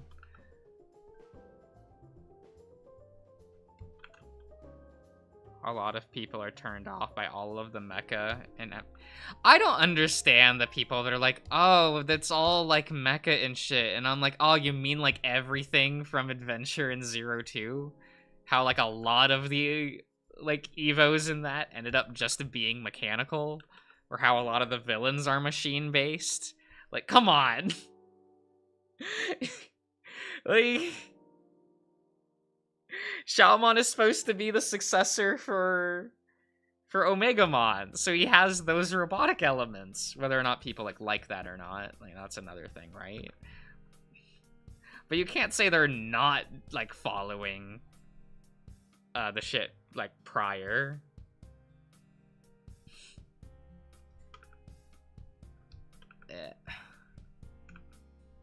Then again, I kind of hate how in the dub they have to call him Omni Shoutmon. That's awkward. That's not a good sounding name. Nope. I also love how they probably still show the Omega symbol, like when he evolves into Omega Shoutmon, but they have to call him Omni Shoutmon in the dub. And like, oh god. Oh god. I like that one localization decision back in like the early 2000s really did shoot the franchise in the foot, like for the dub end of things. When like Omega became a bigger thing in the Digimon lore, and suddenly like you just kind of have to just say Omni instead now. Because well, you had the Digimon set Battle of Omega had to be changed to Battle of Omni, and it's like, oh, okay, sure, bud. That doesn't sound awkward.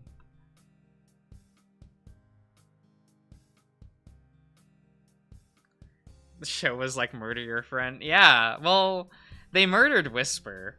But that meant that they had to, you know, Apollomon had to go with them, right?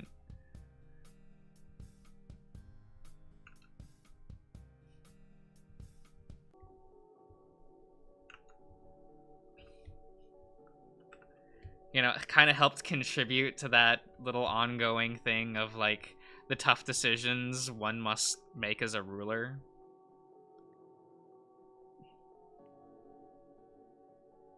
In English, amazing. Oh yeah, because Nickelodeon have the distribution rights for that, right?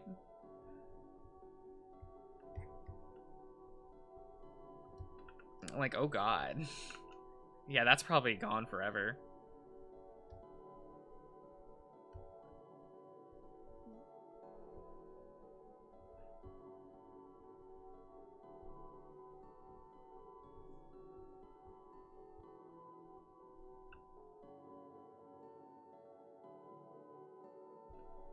Oh wait, would it be there or like...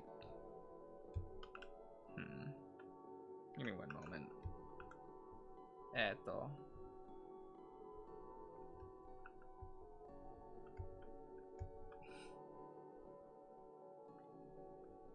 Hunters did not get dubbed. I do know that. Data Squad is just gone. It has DVDs. Like, that show is available if you want to watch it.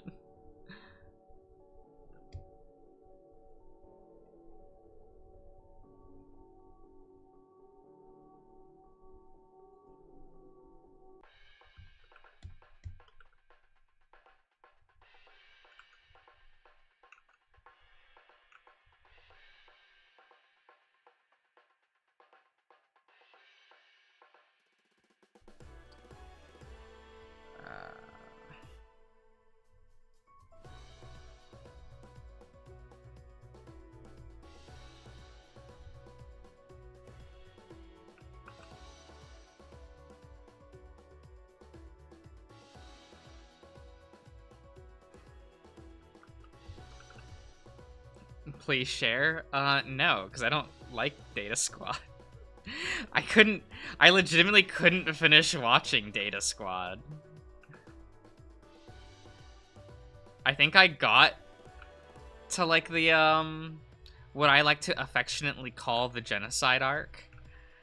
And then I was like, nah, I can't do that. Talking to Slacksu? I understand.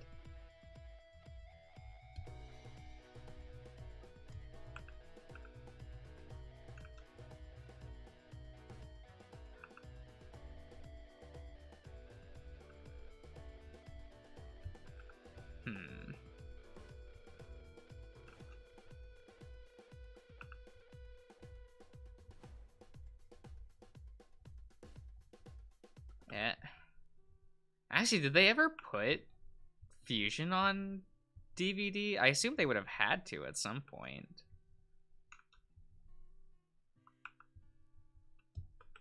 Because that'd probably be the best consistent way of going about doing it. Of course, that's, you know, I understand people don't want to pay money for excess money for it. That's why streaming services are popular.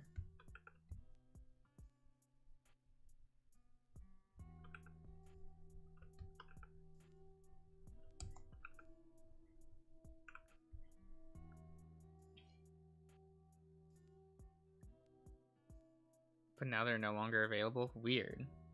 But that makes, you know, the whole rotating thing for streaming services. I get it. It's not like it was probably giving them a better revenue by paying for the streaming rights for it.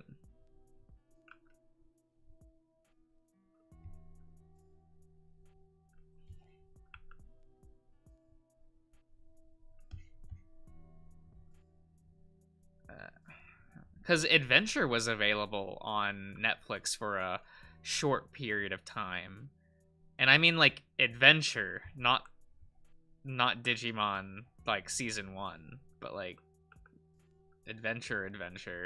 Like that was odd. And their script was pretty okay.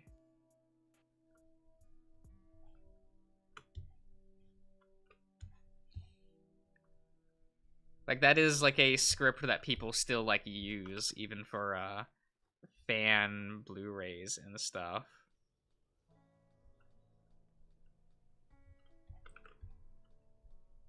Where that's like, oh, here's the Netflix subtitles, and then they'll usually have like the old, oh, what was it, the Rio something subtitles from way back in the day.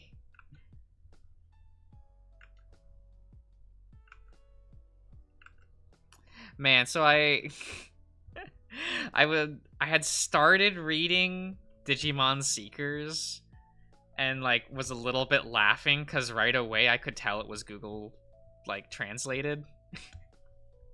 it was just run through a machine translator. There's no way that was like actually translated, because they had like the first scene in the book is a bunch of Tyrannomon like coming out of Digimon space. What's Digimon Seekers? It's the novel series currently coming out, and like the English version refers to them as adult Digimon. No, they say mature. That's the way it's worded in English, was some dinosaur mature Digimon, and it's like, oh, so they didn't go with the dub wording or like any like, because yes, the word that they use in Japanese would mean mature, and it usually gets localized as adult, but the dub title for that is champion. So, which is level 4 if you're going by number.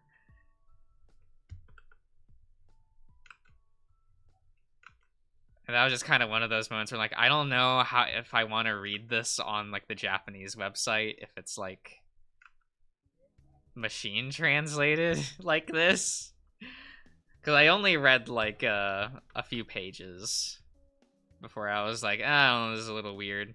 Also, I just wasn't in the mood to read another like 20 pages, so you know, because I'm lazy. I do like how it's formatted like a light novel, because it is a light novel, right? So which means you get pretty pictures, right?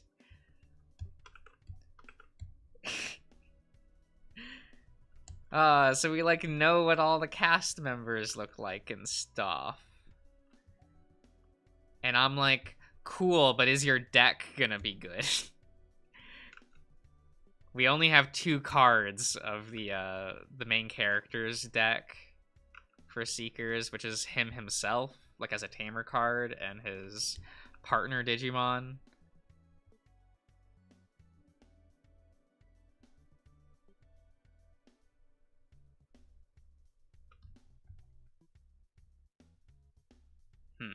Damn. But we'll have to redo all of that. That's fine. We did it once. Yeah.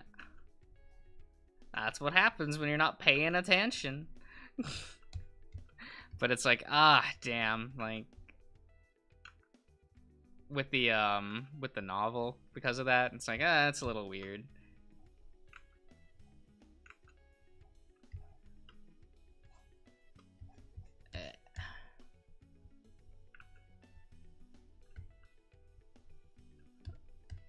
I understand why it's like machine translated. That's just easier for like Bandai's end. Because I remember being curious when Seekers was first announced and they were like simultaneous release in Japanese and English, and I'm like, really? And knowing that it's machine translated was like, ah, that's how they did it. Okay, understood. I got there. It's...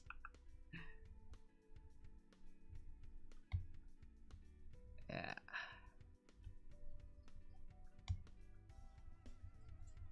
That's fine. I understand.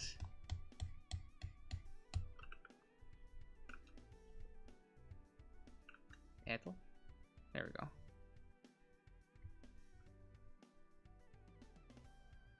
How did that end up happening? Wait.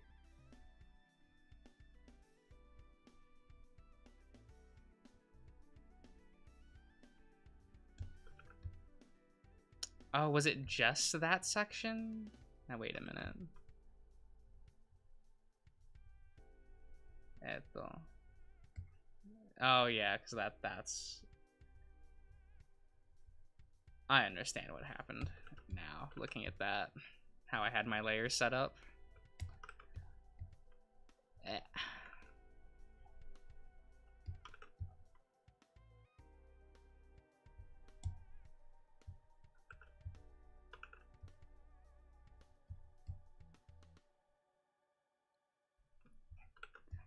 My stream time is when I stream. Yeah.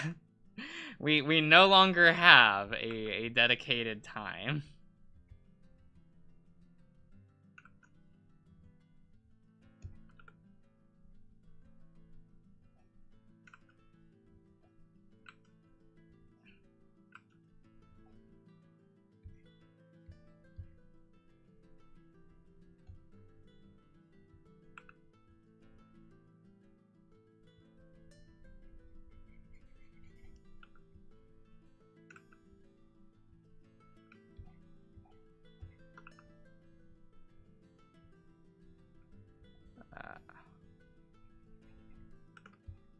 I don't know, maybe I'll start a stream at like 4 a.m. Who knows?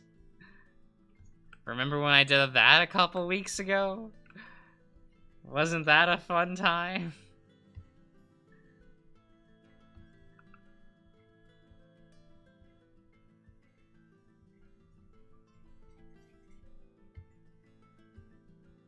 Degenerate.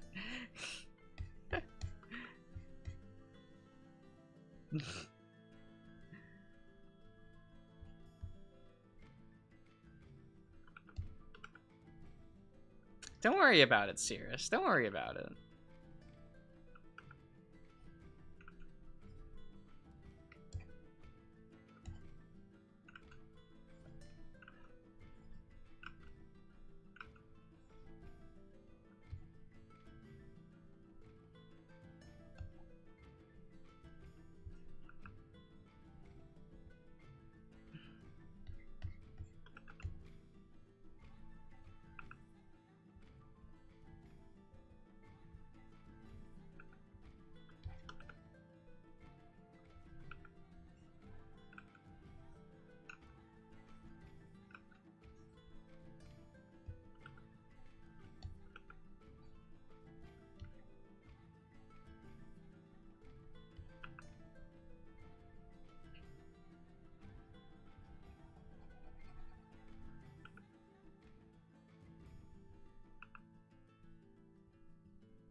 Venny, is your sleep schedule worse than mine?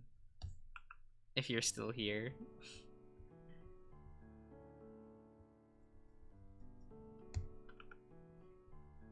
That's something I kind of wonder.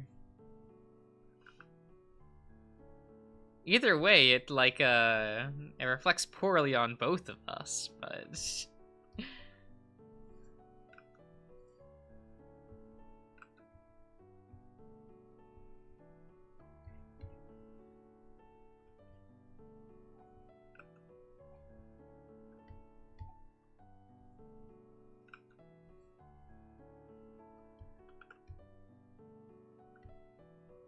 it varies. Understandable.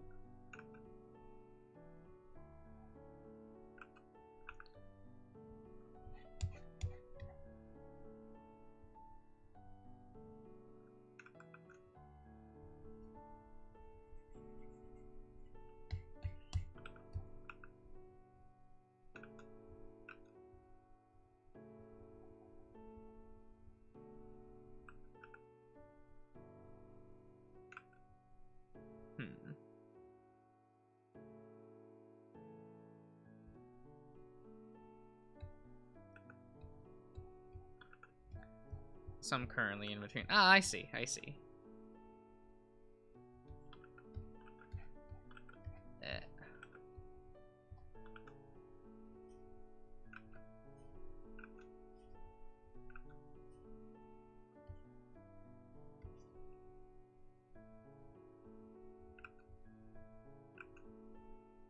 Eto.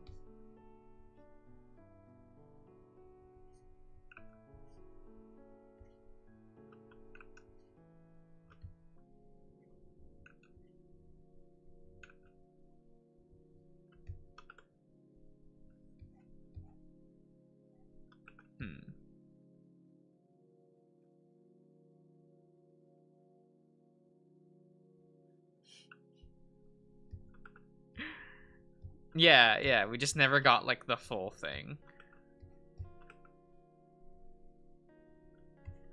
And, you know, people still just don't know who Rio is, which is funny. Or at least international audiences don't. He's, of course, a fan favorite character. In Japan. They even, like, have really...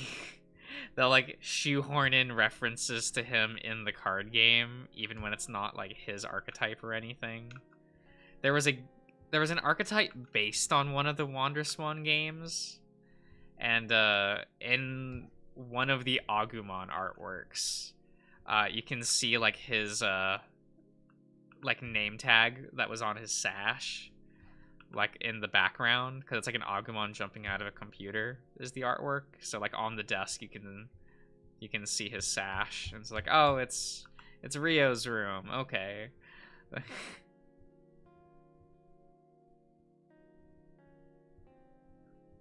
And every time we get, like, cards that are referencing Rio, you'll get people that are like, when's Millennium Mon? Or more specifically, Zed Millennium Mon is usually what people are still like, no, give me Zed Millennium Mon.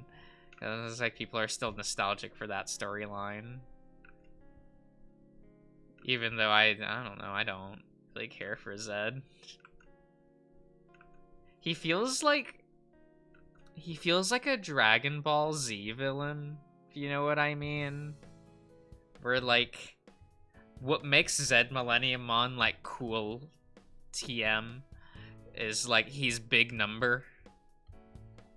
Like, there's nothing to Zed Millennium Mon. He's just, like, strong and evil.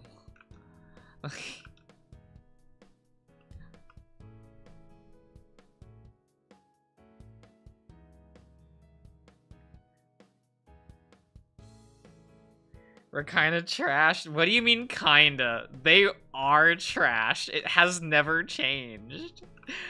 Like, every single RPG has been mediocre at best. And awful is the norm for the brand. It is tragic, but really funny.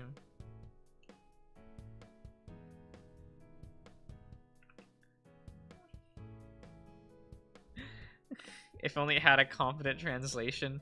Like, I like Cyber Sleuth, but even I, like, will admit, like, those are just kind of okay. Like, it's nothing, like, groundbreaking or even, like, great. It's just, oh, it's a competent RPG. I like it. Like, I do enjoy the Cyber Sleuth. I sure do love my Botomon that wields, what was it, that dual wields shotguns. Oh, that was so unfortunate. Like, the English script is very unfortunate. Like, you shouldn't have the name issues that not translation, but localize has. Because some Digimon are localized in cutscenes, but they're not localized within, like, the gameplay. So, like, all the menus and stuff, it'll use, like, the original Japanese name, but in the cutscenes, it'll be the dub name. And I'm like, but why? Why is it like this? Why are like this?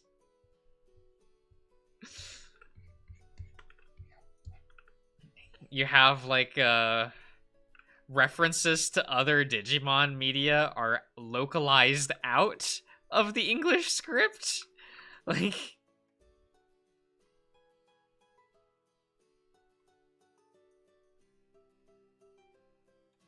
oh my god, when I don't know how you get Bakumono as Bakumon. I don't understand. It's like, no, they're saying that they're monster, like the eaters are monster. They're not Bakumon. It just must have been typed incorrectly once and then got, like, auto fixed to that.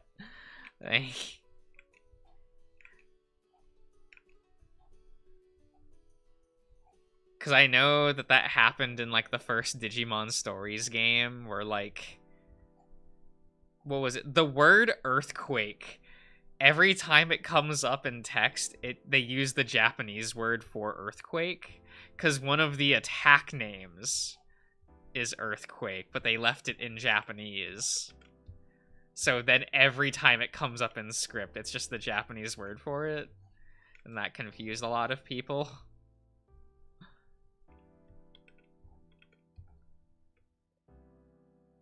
It's like, God, why is it like this? Why is this franchise's, like, localization so awful? Like, consistently so. It's impressive on that front, but that doesn't mean I like it. It's not even consistent with itself half the time, and that also is a problem.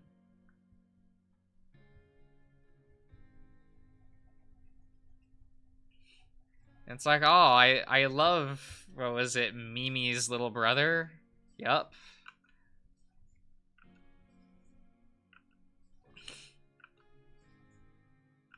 Was it, like, 13 episodes later? I'm an only child. Like, wait.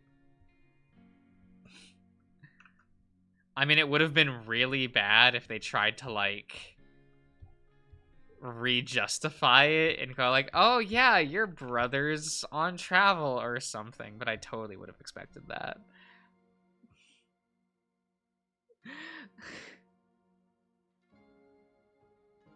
Yeah, it was just a product of the era. Well, specifically children's anime was localized that way, right? It just kind of sucks. Like, it sucks.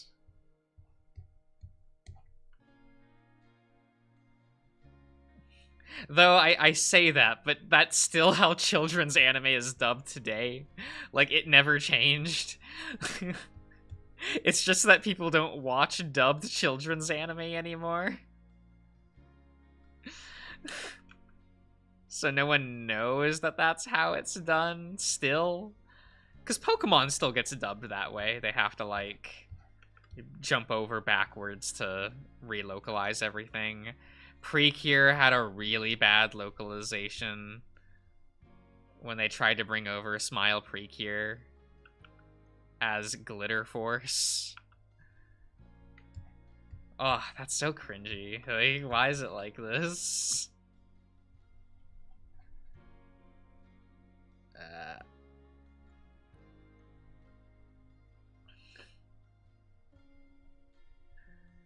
Is what it is.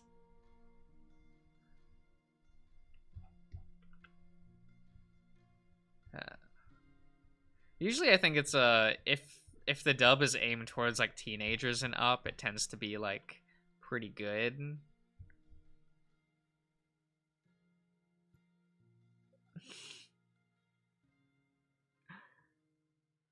To that one Crunchyroll original anime thing. Oh, what was it? High Guardian Spice? That show exists. I watched it for no reason. It was more fine than I thought it would be, but still not good.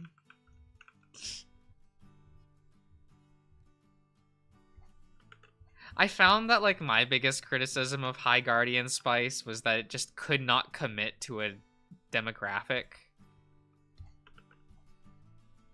Like, characters talk as if they're in a show made for, like, 5-year-olds, but then they say fuck every once in a while and, like, spew blood and shit, and I'm like, can you decide?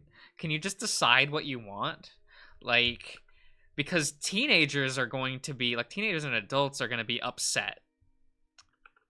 They're just going to be upset at how childish the writing is, because, you know, it's the dialogue seems to be written for a much younger demographic. But then, like, it is TV-14 because of all of the blood and swearing.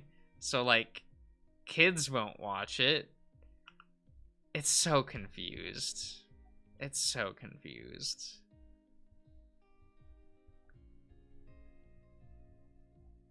Because as bad to mediocre as that show is, I still say if that show was just released on Netflix, it would have been popular. I think it would have. I think it would have gotten the She-Ra community and been fine. At least, like, a small part of it. Like, it would have been younger. It would have been, like, did better with younger audiences.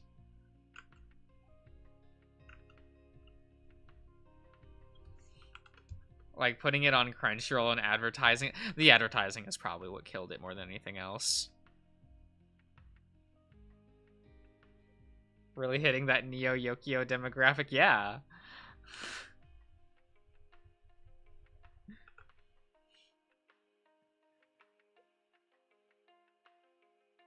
That seems edgy and yeah, but, like, it is out of their demographic.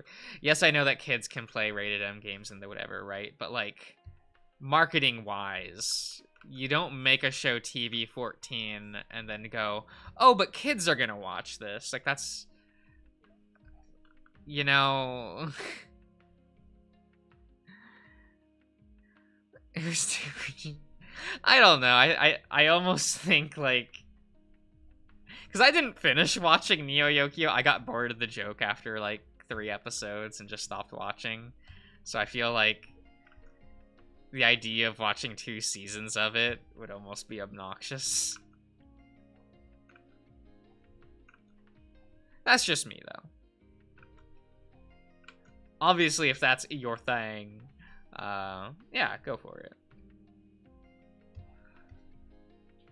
I just don't know how big that market demographic is.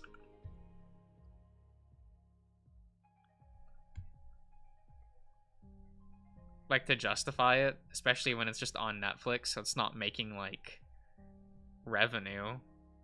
right? And it's not like they were selling merch or releasing it on Blu-ray or something to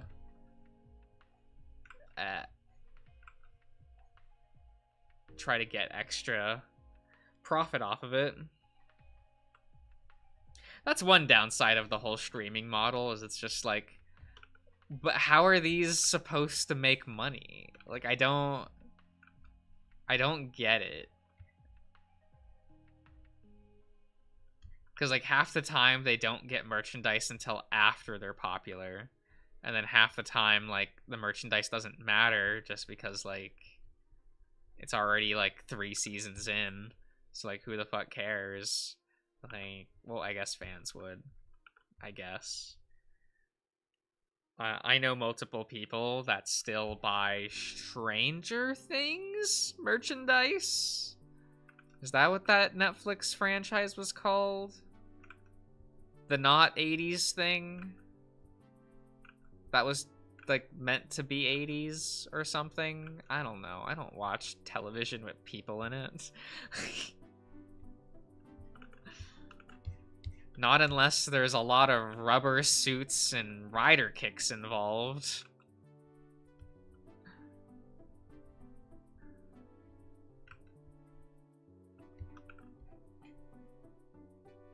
I love when people ask me, are you keeping up with X thing in pop culture? And I get to laugh at their face.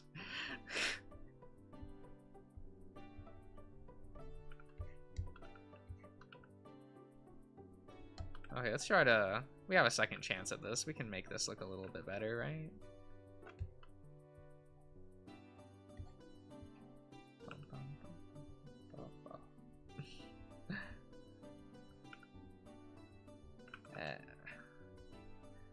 Because not... I haven't even, like, turned on Netflix in, like,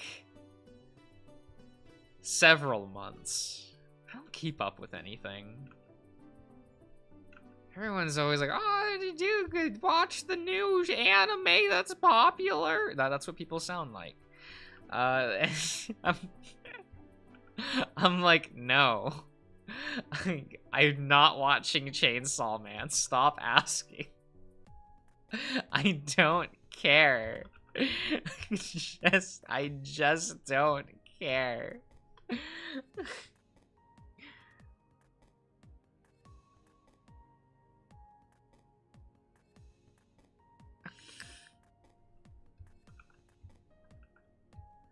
Oh, you don't have... Oh, that's weird. Okay. That's an odd rule, but I, like, okay.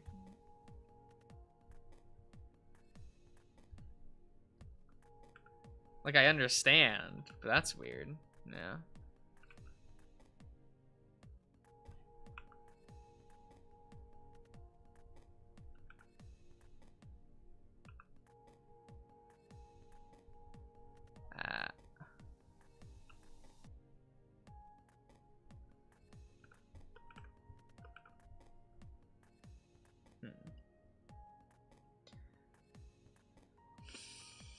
With Fire Force ads for a month. Oh yeah, well they really wanted that to be the next big thing, you know, because Soul Eater was really popular in America, right?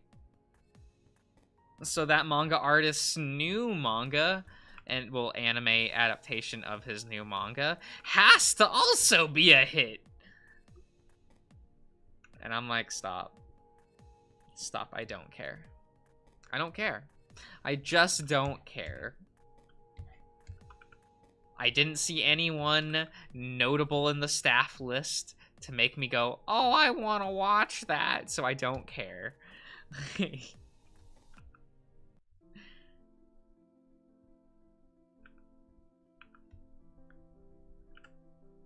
I'll sit there, I'll shop around for modern anime, realize there's nothing there for me, and stop. So, you know...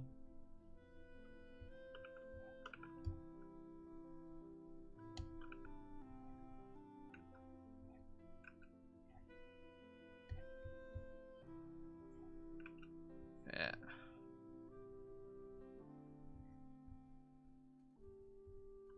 Yeah, we're almost back to where we were, and that only took like 20 minutes to get back. Okay.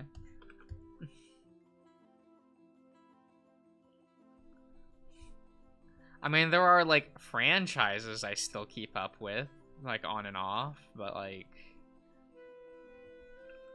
You know, I am watching Pokemon Weekly, for better or fucking worse. It's killing my sanity every week, but, you know...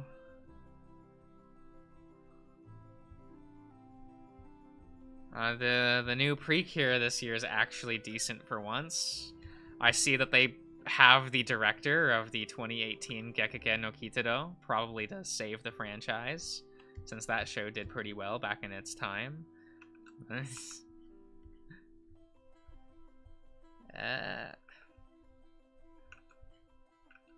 Though I'm not watching King Oja, which is the new Super Sentai. Was in high school. Oh, damn. Well, the last, like, TV anime that I, like, legitimately really liked was a show that nobody watched because, you know, I get it. And that was Scarred Souls Shine Like Stars Dynazenon. That was probably, like, the last time I really liked a TV, like, anime, which was back in 2021, I think was when it aired. But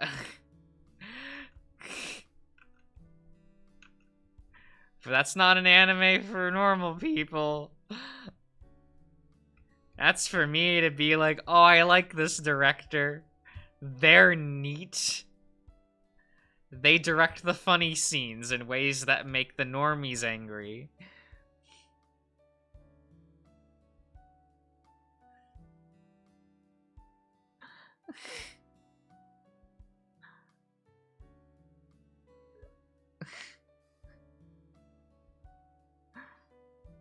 Oh, I see.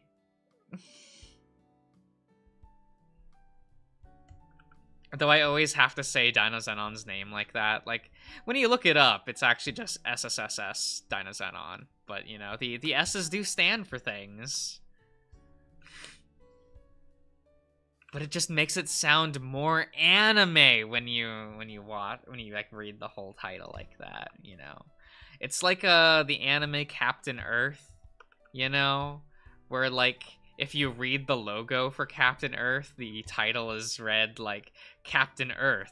When I opened the door called Truth, my childhood ended. It was a summer I could never forget. But it's always listed as just Captain Earth, and I'm like, why is the rest of it in the logo though? Why are there like 2 sentences here after the title? Like, why is it like this?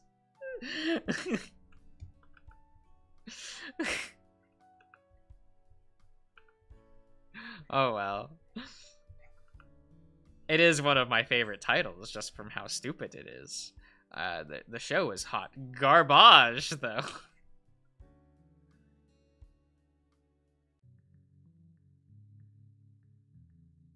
And I thought Kingdom Hearts had dumb subtitles. No, no, no. If you want dumb titles like that, you have to go into the world of light novels. Ah, yes. Give me those paragraph-long names. Please. I need them to sound dumber as the years go on. I need more shit like World End. What will you do at the end of the world? Are you busy? Will you save us? Like, I want more titles like that. Commit harder. Make them longer.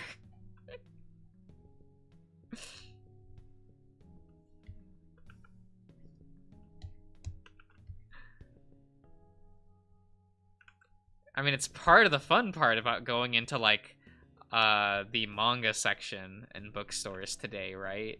Is just, you get to see the absolute monstrosity that are in modern names. Like, in the light novel and manga space. Because, like, they're bad. They're awful. It's great.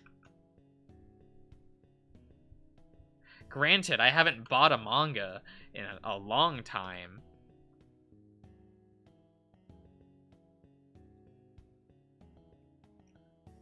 And by that I mean the last manga that I purchased was Ramen Wolf and Curry Tiger. Don't worry about it.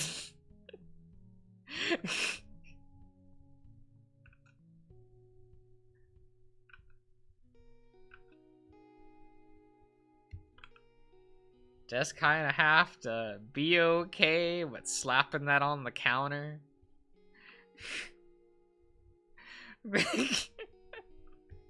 But the manga's cute.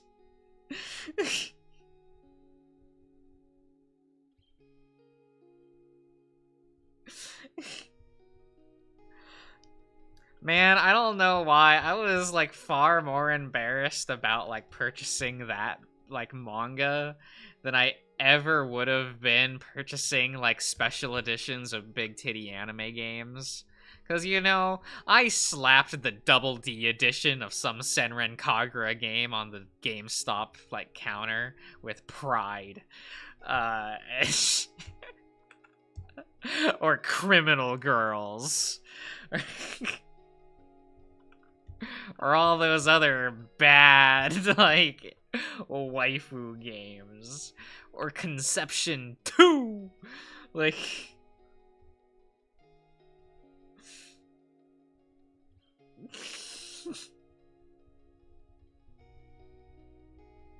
I can't believe Criminal Girls is still, like, banned for streaming. Like... I'm like, come on!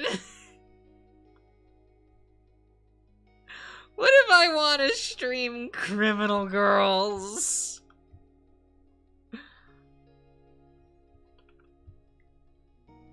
It's funny. It would be funny to actually, like, to play that on stream. I want to break out the cattle prod. Level up those girls.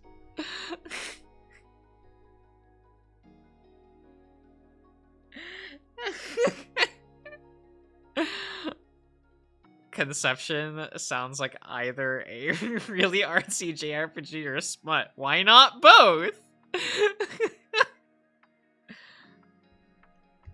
Oh, Conception, not Conception. Criminal Girls is just like a pretty ecchi, like, JRPG. It's weirdly fine.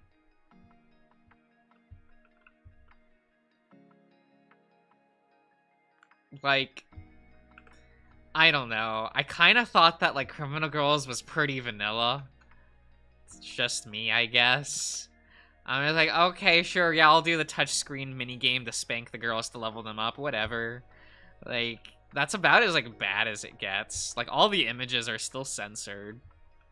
Like, game's rated M, but they're still not, like, anything too bad visually. Oh, their tits are hanging out, I guess, and they're blushing as you spank them. But, like... I don't see why it should be, like, banned, but I don't know. Imagine that, but in a franchise.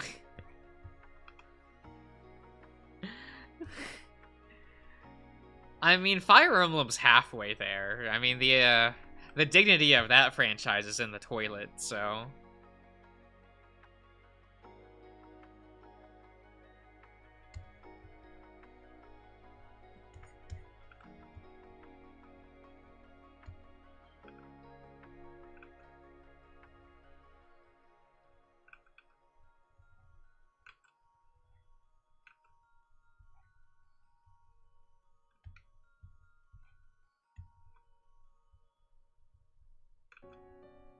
There we go. Wait, no, I need the chest fluff, right? Yeah. Yeah, it's important. It's important.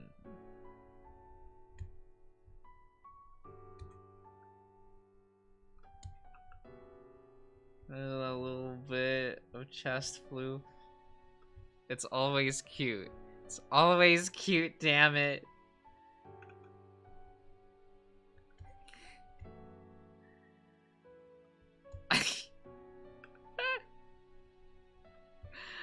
Oh my god.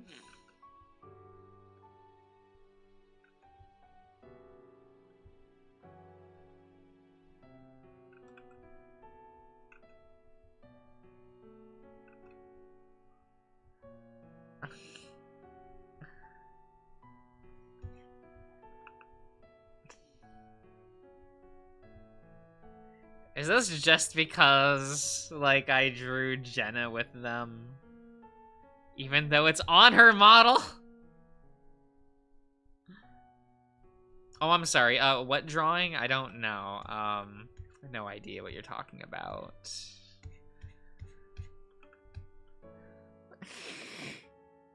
I mean, they're better on guys, I'll admit.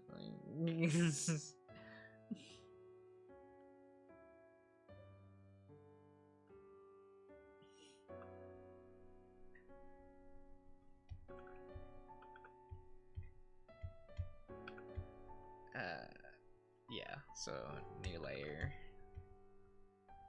So we don't fuck shit up again.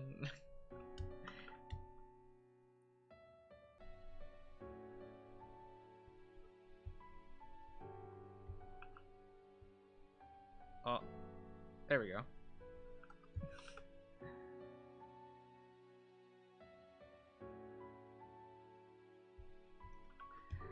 Well, Cirrus, I assume you're not into to Twinkies, you know, for the twinks. At least, well, you are, but like, you know what I mean. Like the vagina bone thing on males is mostly people that are like really into twinks. Is usually the stereotype. You know, because you usually have to be, you know, gotta be skinnier for those to show. Because I do not have those.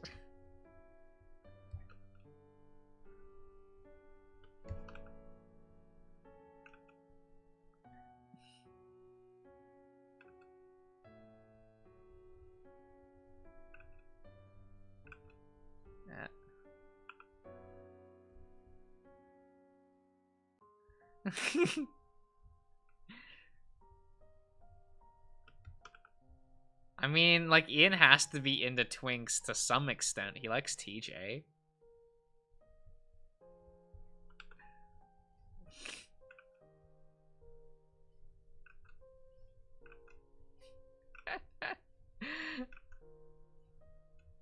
I swear I didn't mean that to come across as rude sounding, but you know it's TJ, so...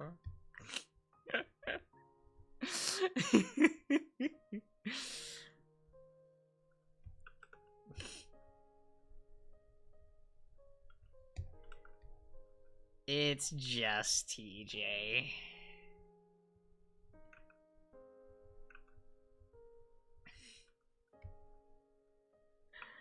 I'm not proud of that one.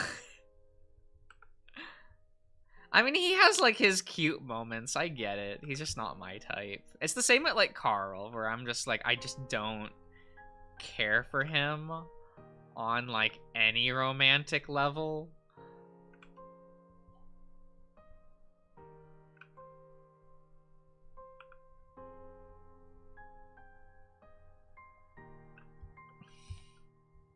You could be into Leo. Now look.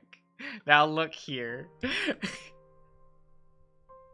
Leo is a precious child that needs to be protected because he just doesn't know any better. He doesn't... He doesn't understand. He's just a little guy.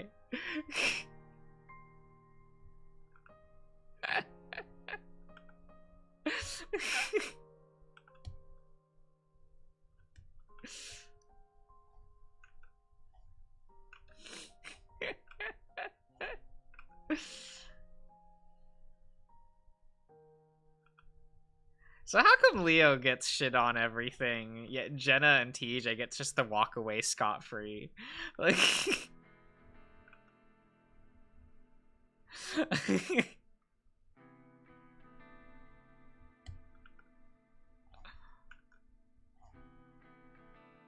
like, Flynn doesn't.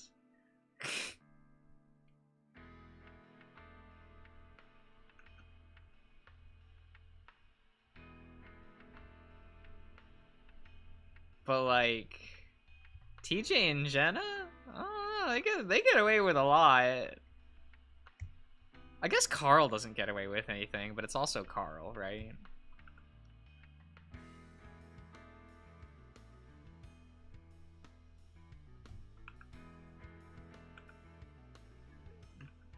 Do I just want to complete this? Complete that line. Yeah, there we go.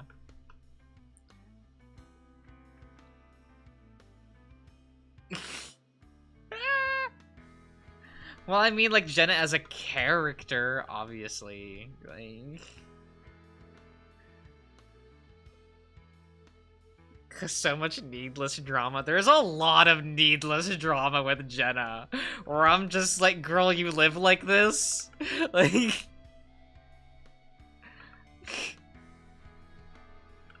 like, really?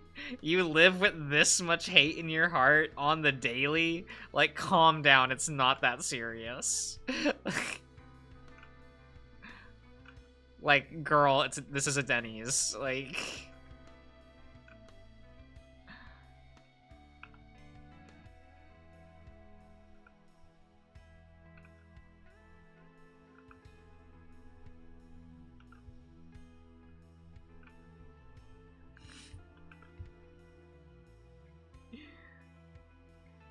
She's just looking to start shit. She really is, though.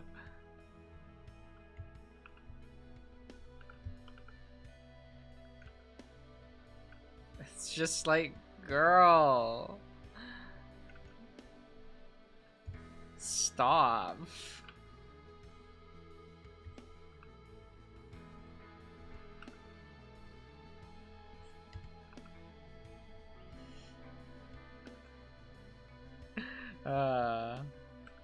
I mean, this is obviously why you just date her brother instead, right? You know, because he's cute.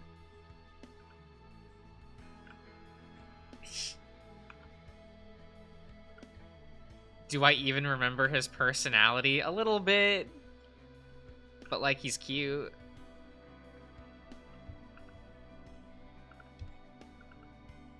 I like his smiling portrait, you know?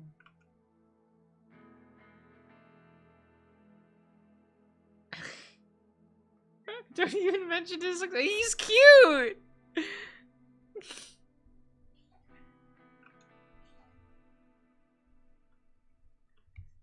The design is powerful.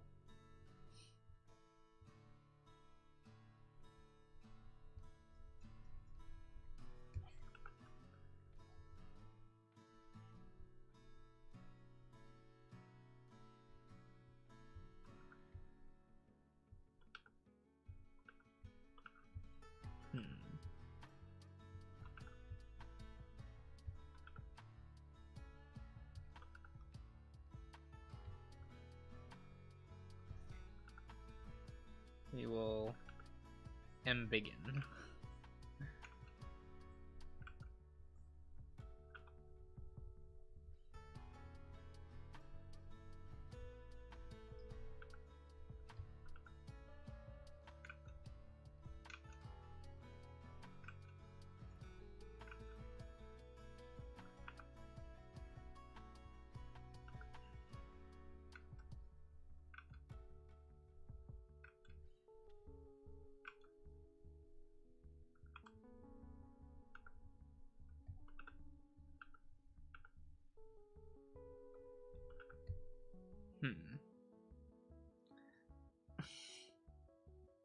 Because of her reaction? I mean, I get it.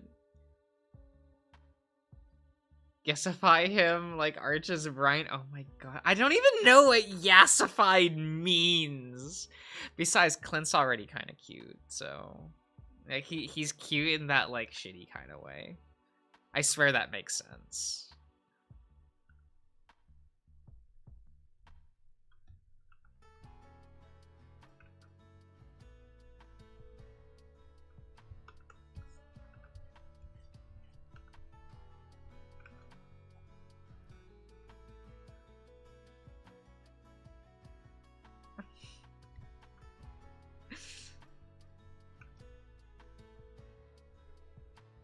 Besides, don't I always, like, make... I feel like I always, like, just make characters look a little bit cuter, just because, like, I draw so round. So it's fine. We'll get there. I should probably actually draw the Arches cast at some point. Every time I think about, like, oh, I'll draw something from Arches, I'll just draw Cameron. Like, I end up just drawing Cameron, and that's it.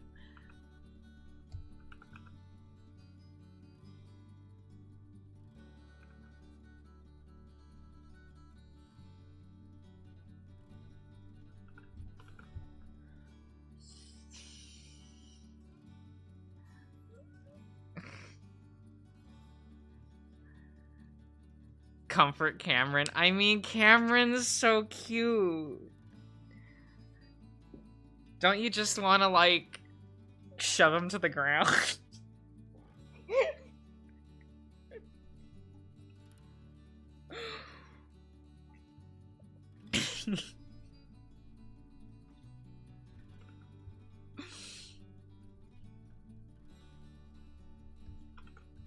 It's fine, don't think about it too much.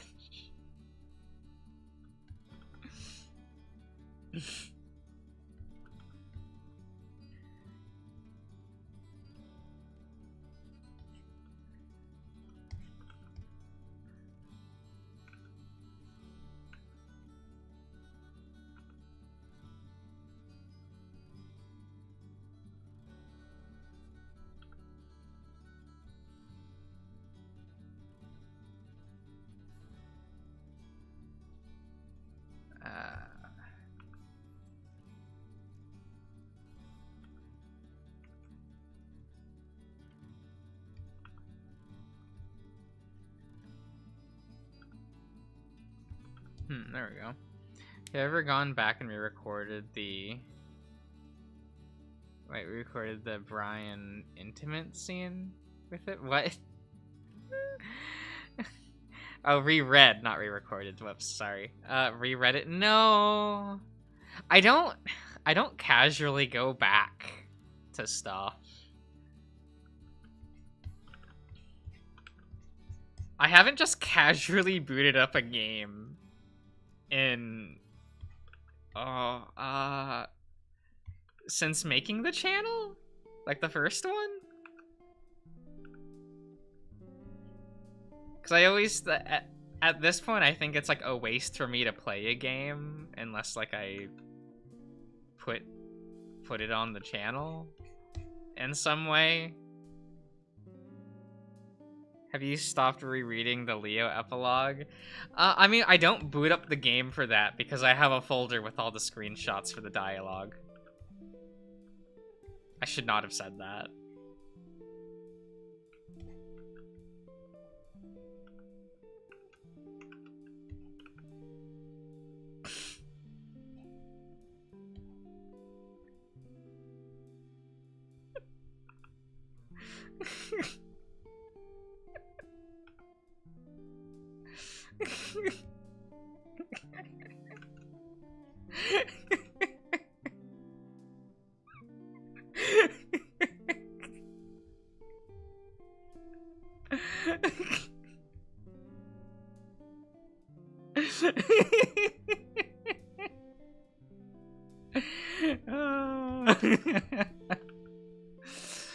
It's fine.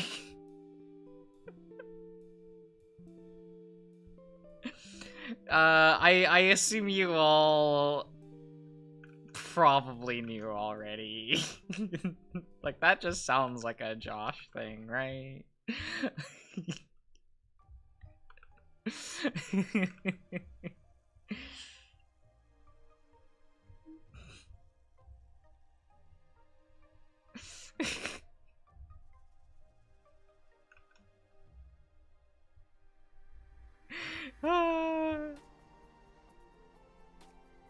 You know, it is what it is.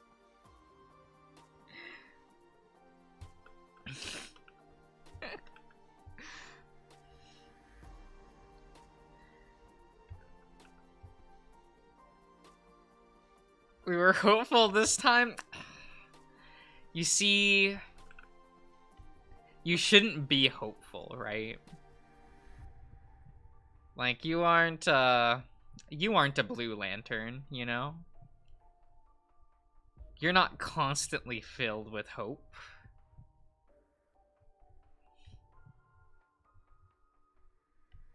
You haven't been visited by Saint Walker, the best lantern.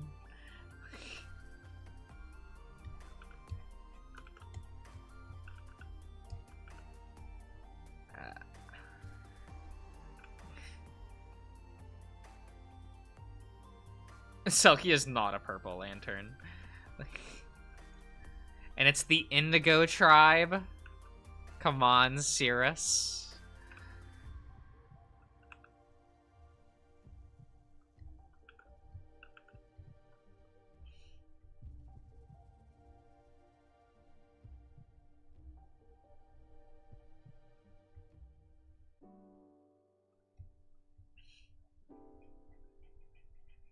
Well, the Star Sapphire aren't purple.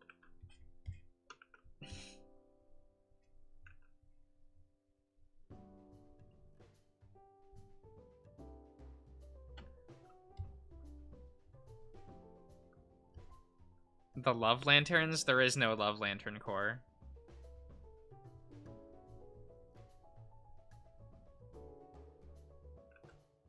That was the plot twist. They aren't powered by love.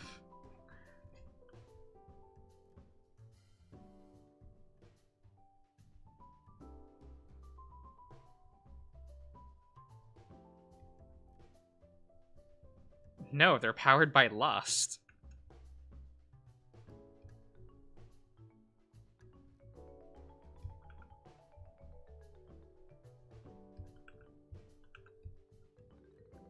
Sometimes, but not all the time. It really depends on the writer. Some writers will just make it blanket, oh, they're powered by love. And some writers will be like, nah, bitch, that's lust. Have you seen those Gogu boat? Like, they're wearing stripper clothes. I mean, like, just come on. We can't get around this. So, like, it does depend mostly on the writer. As does everything in the wild, wild west that is superhero comics. But more often than not, you'll see them, like... Because, you know, the Star Sapphire are villains. Like...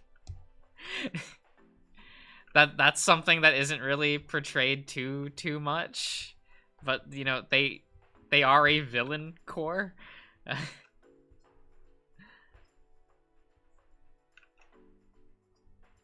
Because there's only one allied core with the Green Lanterns, and that's the Blue Lanterns, and they aren't allowed to interact.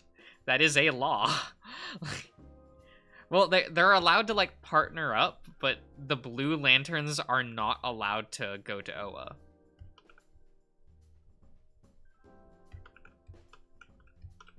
There are reasons, you know. Makes sense in context, but...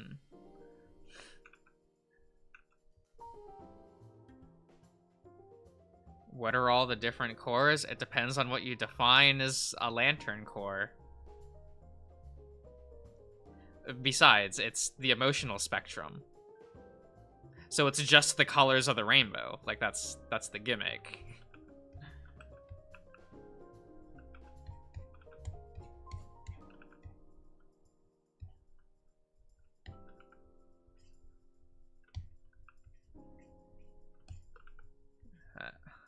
So as long as you know what the colors on the rainbow are, you know, you got there.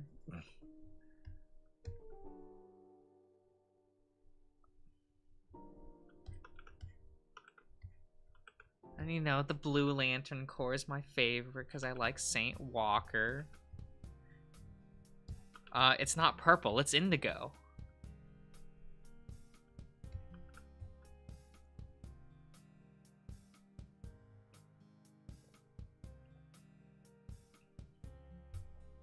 Those are different colors.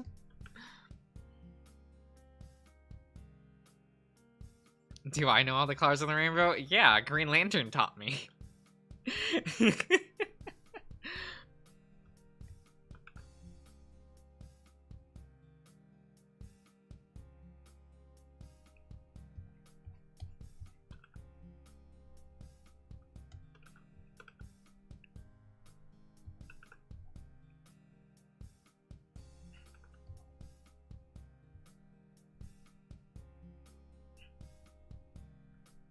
Oh, I do have a color wheel over here, don't I? Isn't that adorable?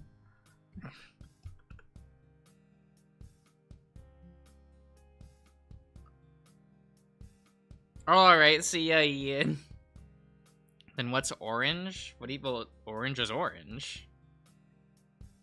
Like, that's the color, right?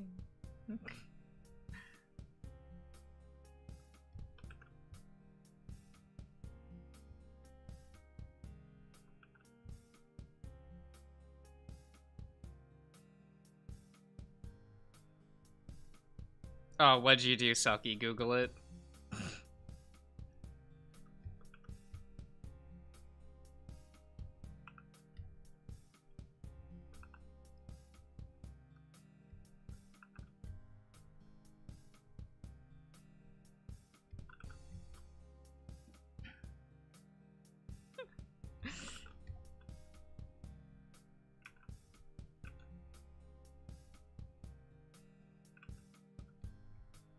I mean, Selkie, it is a very good bet to just consider, like, things secondhand knowledge from you. I don't think that that's, like, a criminal thing to guess.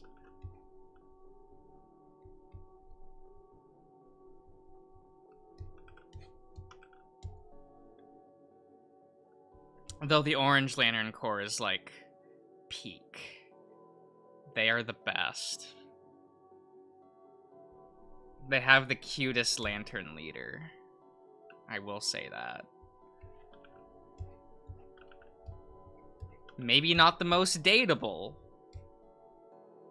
But damn.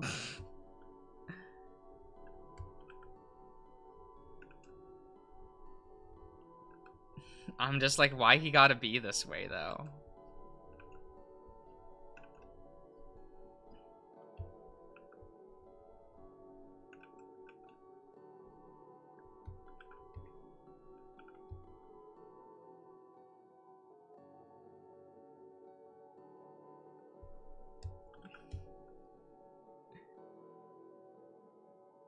Who needs a date when you can just have a one-night stand? Oh yeah, I would a Larfleeze. 100%.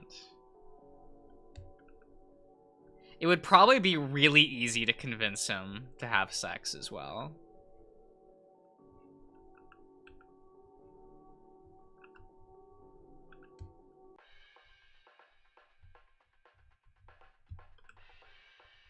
He seems like that kind of guy. He seems pretty easy.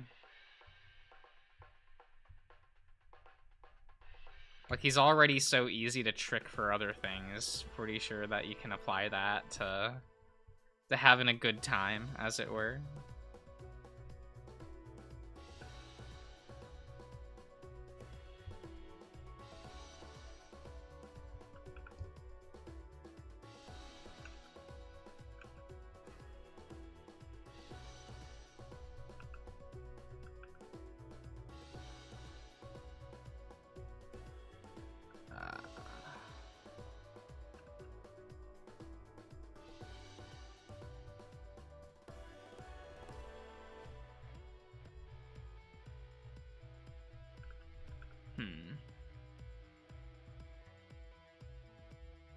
He's a dragon? No, he's a furry.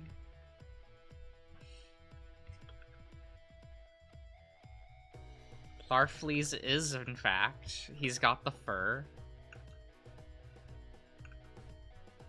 He's probably not soft, but you know.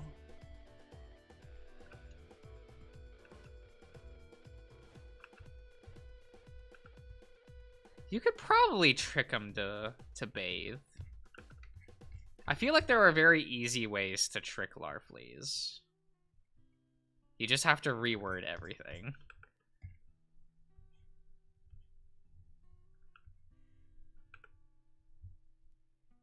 Like, make it sound like a competition.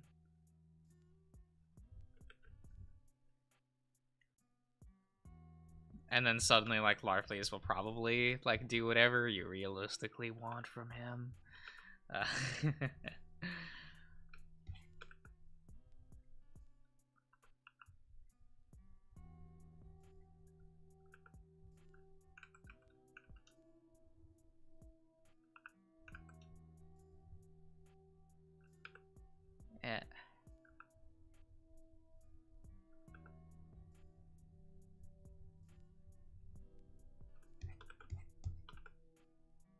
But he's a fun lad. I remember the absolute excitement from like a high school aged Josh when they announced that Larfleeze was going to appear in an episode of Green Lantern the Animated Series, and it was like, oh, he'll be like exposed to a wider audience, so maybe he'll like be allowed to be included in more things, and you know, that didn't happen. Well, he did show up in an episode, but you know, because negative people watched that show, it didn't help.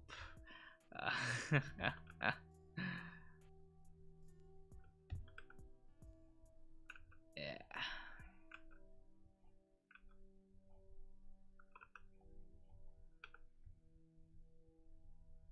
Ah, hello, Dragos.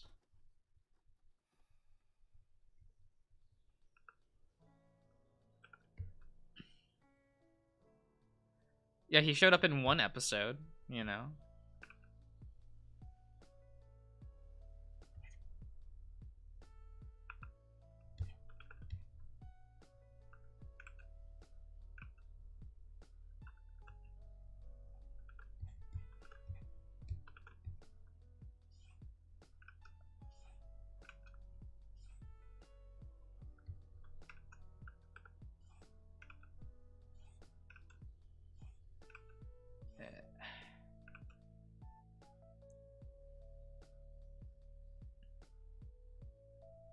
Look, they were never going to put the Indigo Tribe in that show. Though they also didn't put the Yellow Corps in that show either, but they legally weren't allowed to.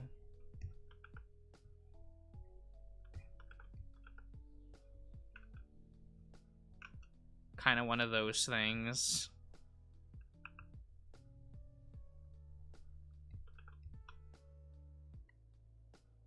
Is Larfleeze the only Orange Lantern? Technically? I guess it depends on how you count the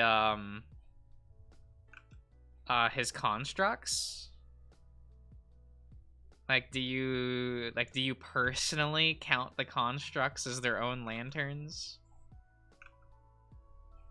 If so, then there's an entire corps of Orange Lanterns. If not, well, it's just Larfleeze.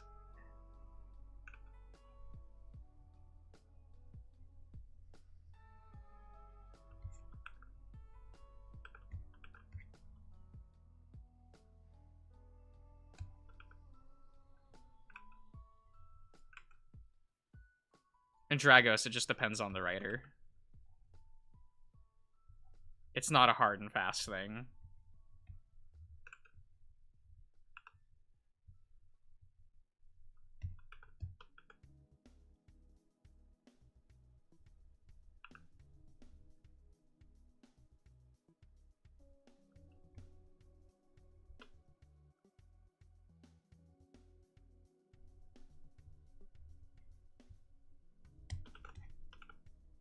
Well, it's the way you word things, Dragos. You always make it sound like it's a hard and fast rule whenever you talk about that stuff. When, like, it really isn't. But it's a wording thing more than anything else.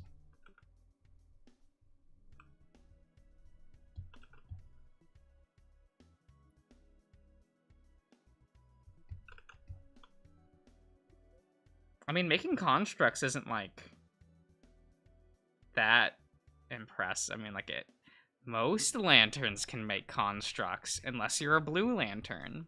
Because blue lantern rings can't make constructs on their own. An odd, like, restriction. But, you know.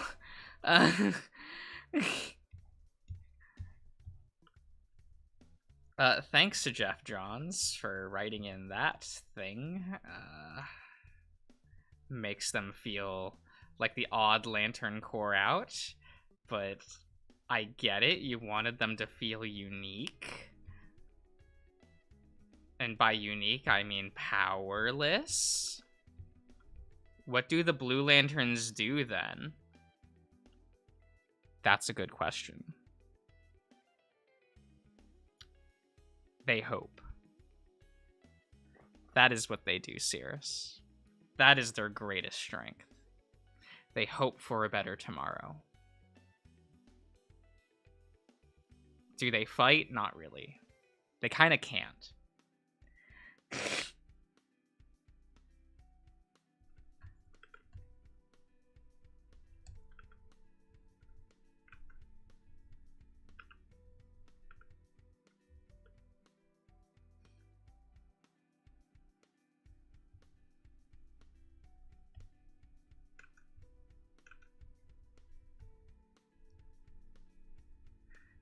By like the rules of like the setting, all the Lantern Corps are meant to be equal in power except for the Blue Lanterns.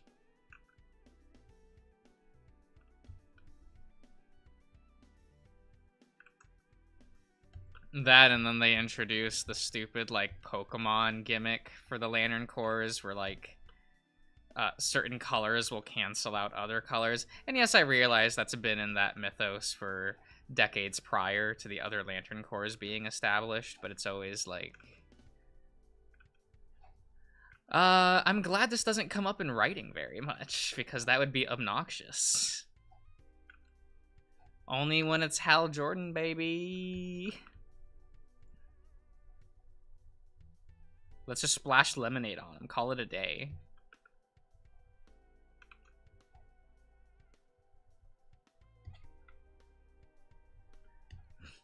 I do be liking the well, we only have the first issue of the latest run. Which is like the first time that Hal Jordan has been the main Lantern in years. And it's also been even longer since we've had an Earthbound like Lantern series. So it's like, oh, it's kind of nice. It's back to basics a little bit, you know? It's been a while.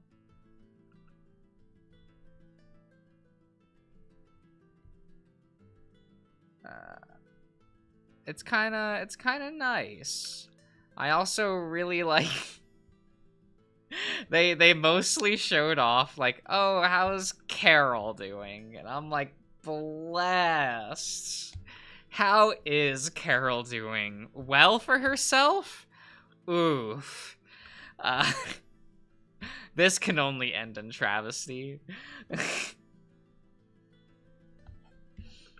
And boy, do I love the variant cover of issue 1. If you've seen it, it's real good. How is Carol doing? Well, she's like the head of her company, you know, and she's like getting like a new program figured out for work, and they're switching over from like piloted planes to drones, you know. So she, like, her company's like moving up in the world. It's kind of cute. And then, you know, Hal shows up. So, you know, it's, and Hal is like, yo, Carol, and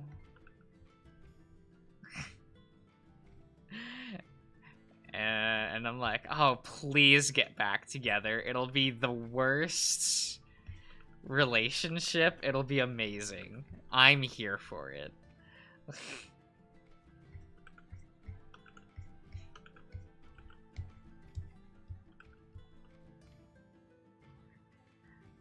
Okay, there is a scene in which, like, Carol gets done with work, she leaves the office building, and Hal is leaning up against her car, just like, oh, hey, you know, I thought we could talk. It's been a number of years.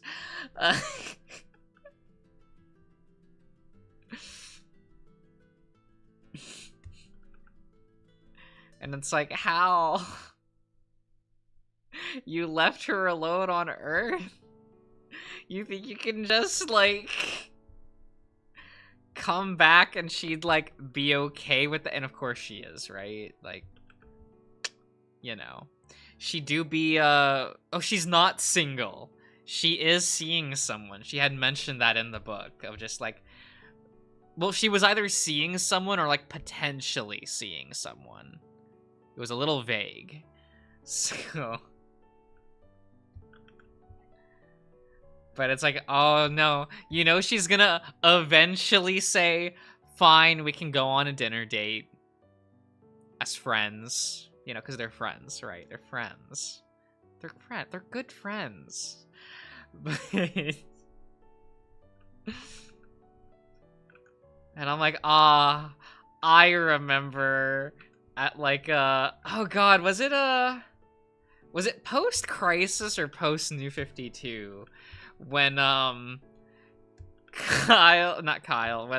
Hal had to ask Carol to co-sign the lease on his car because he didn't have his lantern ring anymore and thus needed a car to drive around, like to get places. And he's like, "Oh, well, I've been gone for so many years and I don't have good credit. So can you and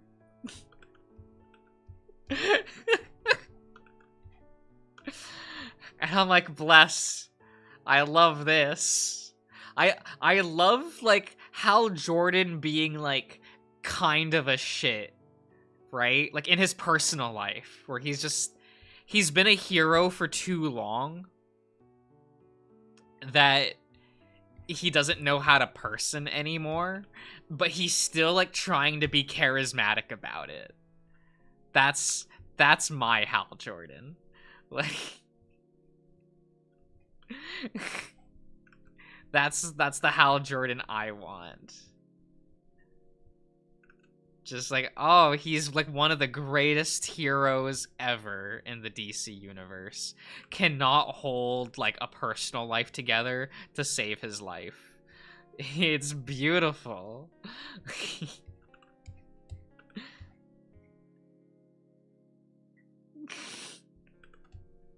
Oh, he's trying. He's just trying to be like charismatic at the same time, and it's not working. The biggest thing that I lament about like the current run on Green Lantern is it's only Hal, and it's just kind of one of those things of we haven't seen half the Human Lanterns in a while because we haven't really had Green Lantern books in a while, so it's like, well, what's Jessica doing? What's Simon doing? What's Kyle doing? I don't care about John Stewart. One, we know he's getting an ongoing, so we'll get to catch up with him all the time. So there's no need to like question him. What about the other girl? I don't remember her name. The Far Sector girl. Like, I like her. I think she's cool, but I've only read Far Sector in the one ongoing she was a minor character in. I realize the character is not popular, so that's DC's fault. That's not the character's fault. They introduced her in a pretty not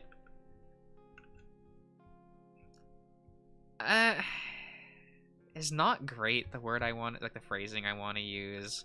It's more of that's not what people wanted. They didn't want a new Green Lantern character at the time, so that was kind of like a bad look for the company when they introduced her.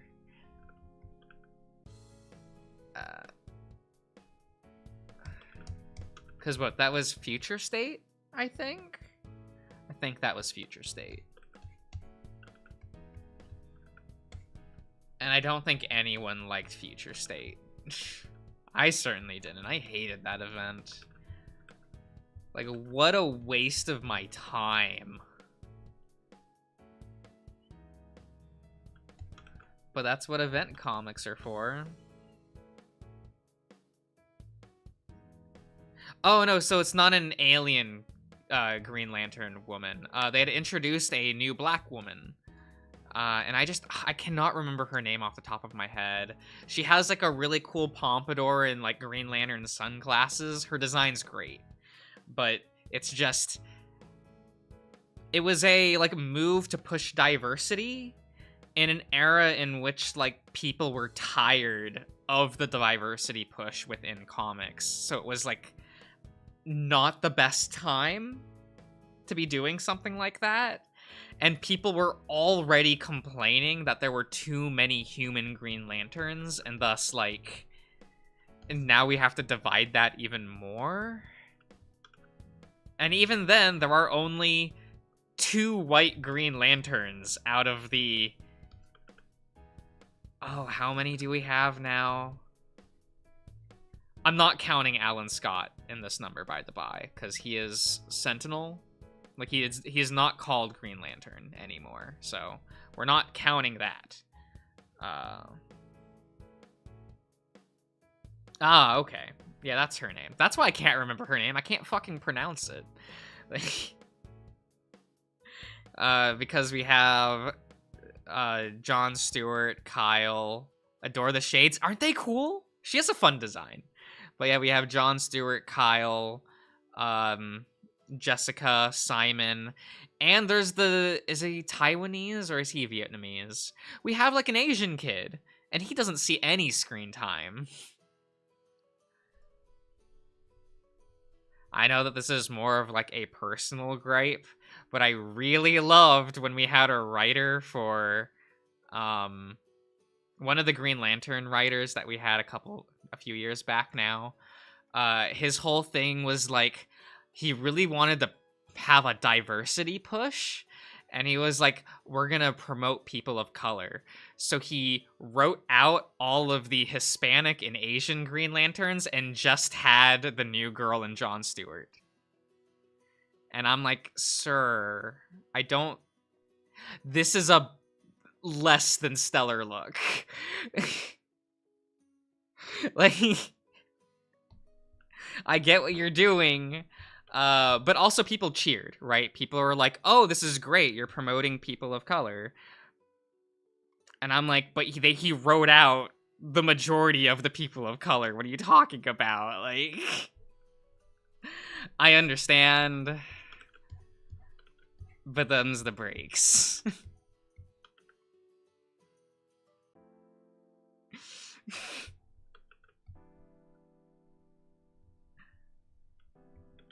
Is untamperable.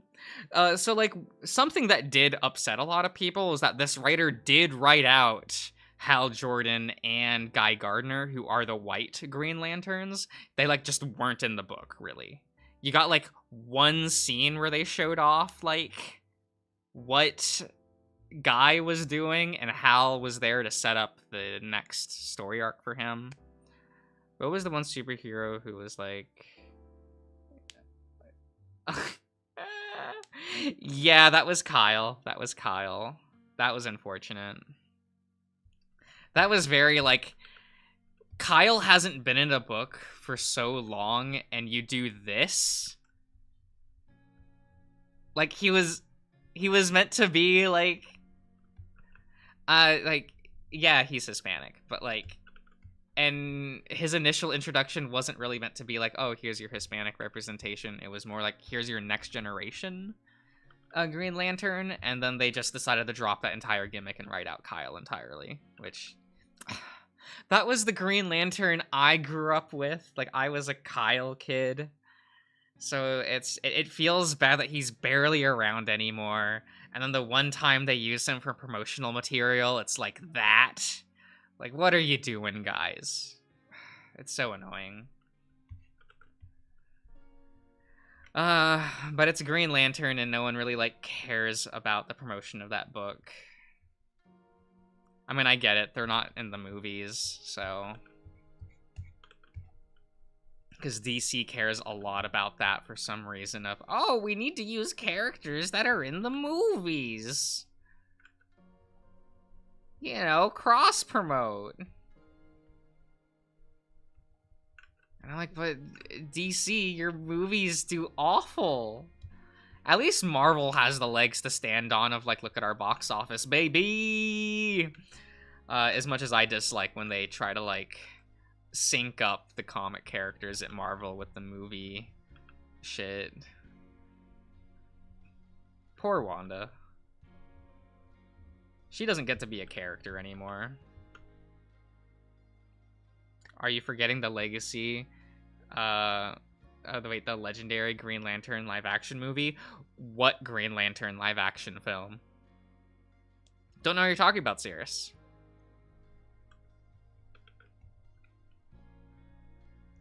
Yeah, you must be mistaking it with something. There was a Captain Marvel movie. Is that what you're talking about? You know, space cop kind of thing. I get it. I get mixing that up. They fire energy beams. It is what it is. That's the only exposure to that whole franchise. Oh god. Oh god. Oh no.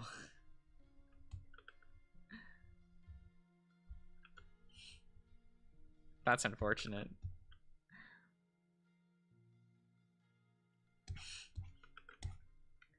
But you know, Cirrus, there is a pretty good animated film called Green Lantern Emerald Knight.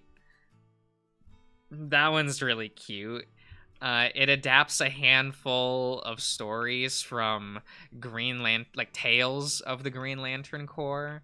That was cute. It's not like the best movie, but you know, it does a better job of selling like an audience on the Green Lantern Corps than like anything else I've seen. You know, other than just fucking reading the comic, but you know, because I really like the early 2000s Green Lantern Corps comic. Like pre-New 52, back when your main human Green Lanterns that were like the star of that book was Guy Gardner and Kyle Rayner. Ah, I love Bad Cop and Bad Cop. Like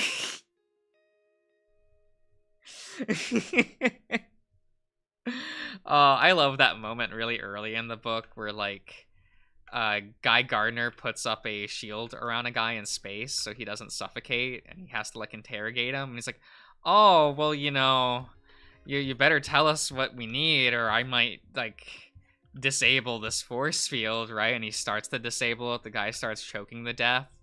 Guy Gardner puts back on the shield, turns to Kyle and is like, you know, there's supposed to be a good guy bad cop, like a good cop bad cop kind of a thing, you know. I threaten him, you're supposed to stop me. And Kyle's like, am I though? Like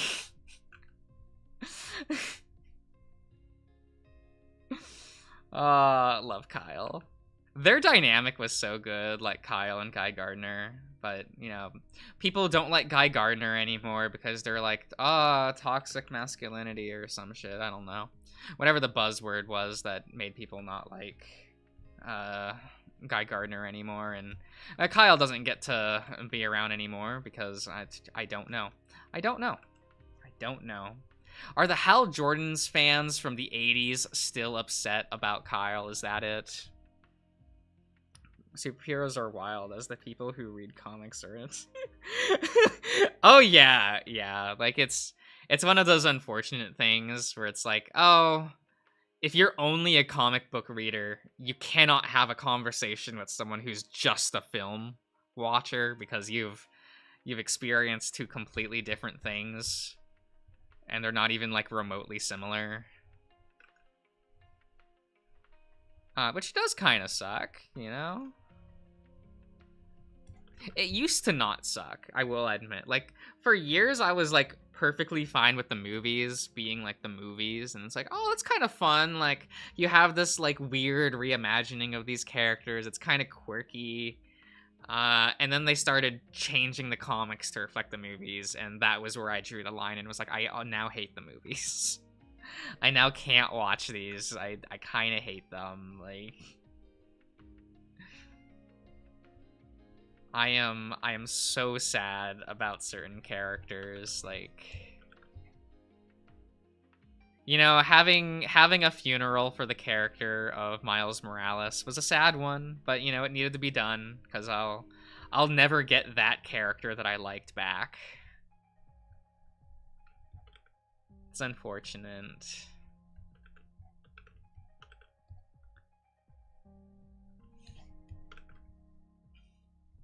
Wait, Miles dead? Creatively, to me.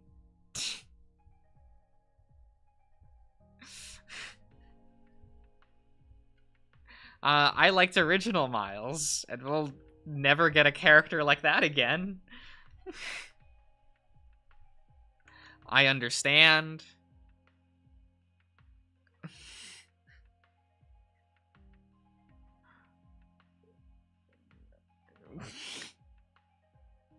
Brands. Yeah, it's sad. Like, I hated when they started just turning Miles into Peter Parker. Like, teenage Peter. Like, he's just a replacement for that character archetype. That's when I, like, really fell off of Miles. It's like, what? But he had, like, a gimmick before to how he was written. Where, like, he was the opposite of Peter in, like, every way. So, like, he wasn't confident. And he wasn't smart. He doesn't even know how to make web fluid. Like, he runs out of web fluid often, and it's a problem. He didn't have the web slingers for a really long time. Because he just didn't know how to make it. He wasn't smart enough to figure it out.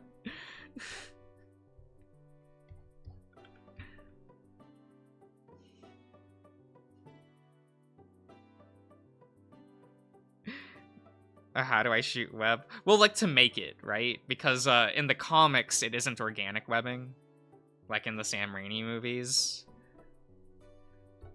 So, like, Miles needed, like, a gadget and, like, reloadable web fluid to, like, actually do the web slinging.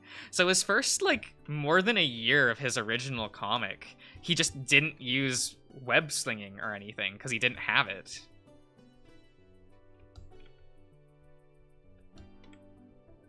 And, like, the moment he did get the web slings was actually, like, a really cool moment.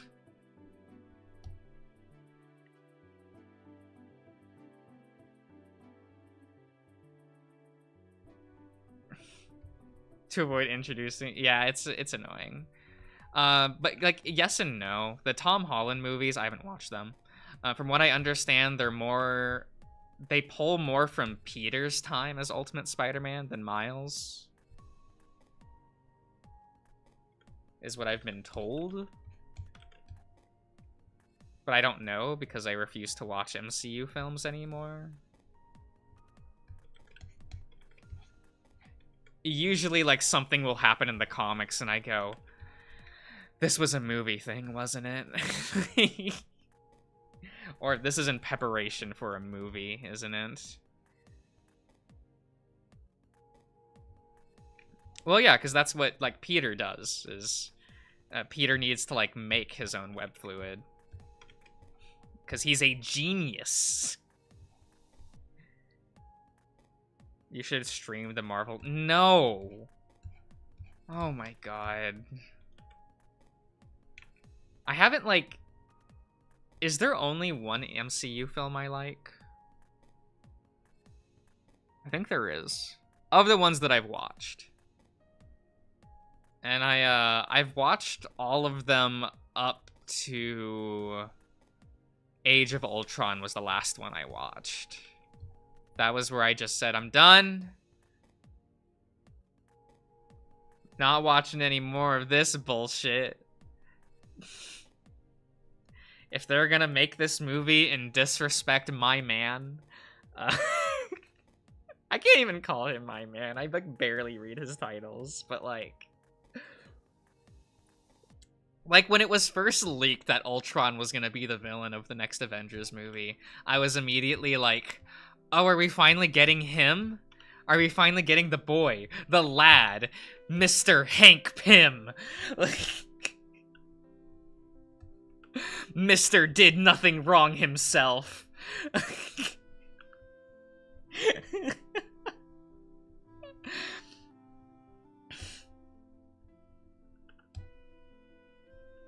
No, Benny. A man named Hank Pym is in the MCU. That is not Hank Pym. That is not him. Iconic slapping his wife. It's one of the best scenes. It's so good. Like...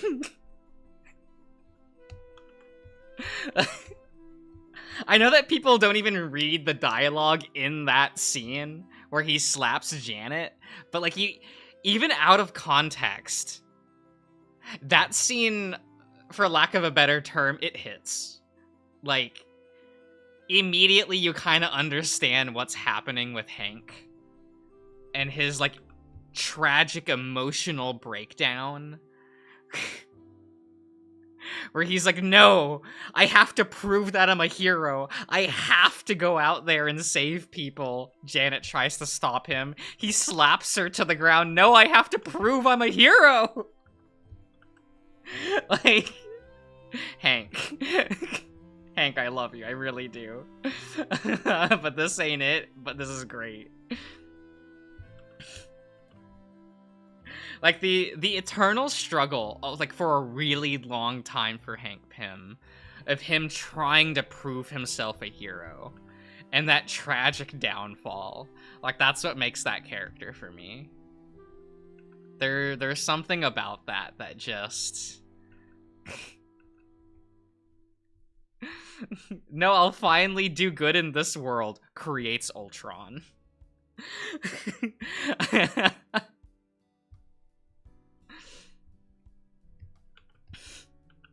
But that's also why I like Ultron, is it's like a slap in the face to Hank of, like, this symbol of what was supposed to prove Hank's, like, ability to be a hero becomes the world's ultimate villain. That was something I always really liked about Hank's storyline and how it works with, like, Ultron. A bit of a shame that that's, like... They've captured that, like, once in adaptation, I think. And that was in Avengers Earth's Mightiest Heroes, where I think they did that okay. But even then, it doesn't really feel like Hank. They more had to make, like... There was a lot of compromises made with how they wrote Hank Pym in Avengers Earth's Mightiest Heroes. But they're very fair compromises, so I didn't mind it.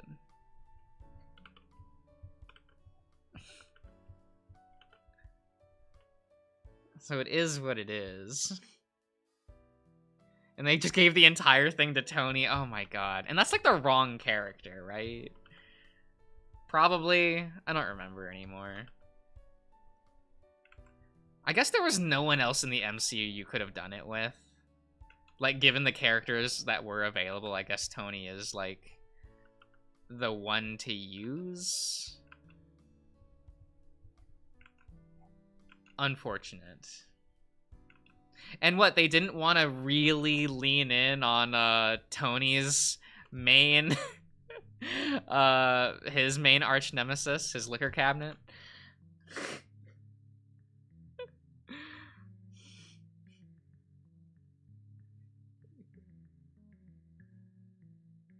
And the gay European... What? What? I've never heard that before. What?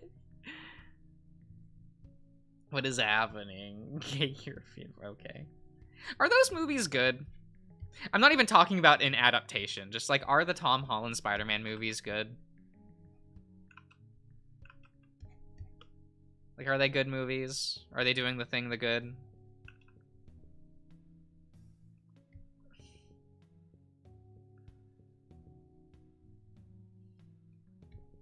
They're entertaining enough? Okay.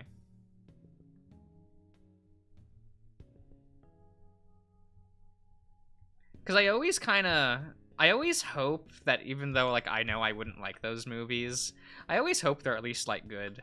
Like, for the audience that they're meant for.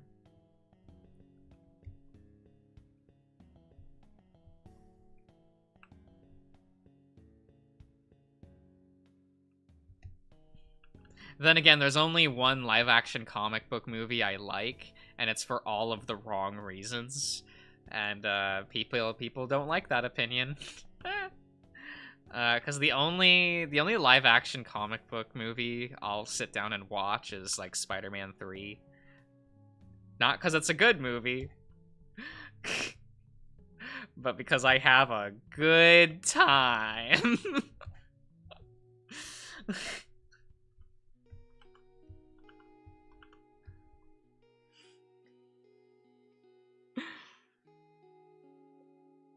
An indie road trip movie? Weird, okay. and decided to be a superhero movie again. Man, I hate that. Well, I hate what Hollywood defines as what a superhero movie should be. I mean, I get it, because, like, what, like, American superhero comics actually are isn't what people isn't what people perceive them to be. Is that how I want to word that?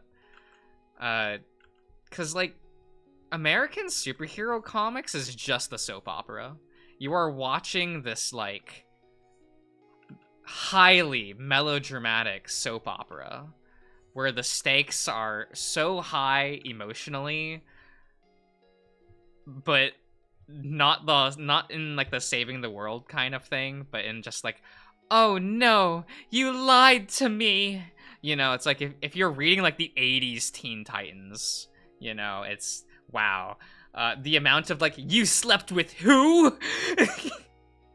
Coriander, I never.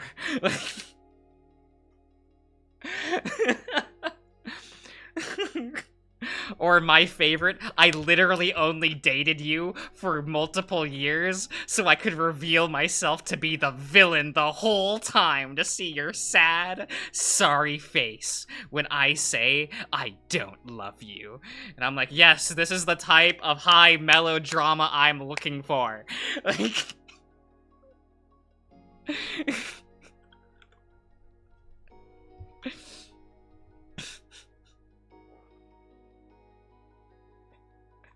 And so someone made them stop. Like, yes and no. Like, it was a pseudo running gag, but it wasn't, like, it's not as bad as people make it out to be. Like, and that's still how, like, Teen Titans is written. Like to this day, it is still this, like, oh, are we still, like, okay? And, like, as Garfield is sitting across the table from Raven, and Raven's like, yeah, I think we're still good. Like, as they're, you know, having a dinner date. Like, their romance is really cute. I actually really like Garfield and Raven as a couple. But only in the comics. I don't think they've ever really worked outside of that. And that's really just because, like, we rarely get, like, Raven's comic personality in adaptation. Teen Titans is the place. It is, but it's also, that's how, like, most comic books are for superheroes. They're, like, all like that.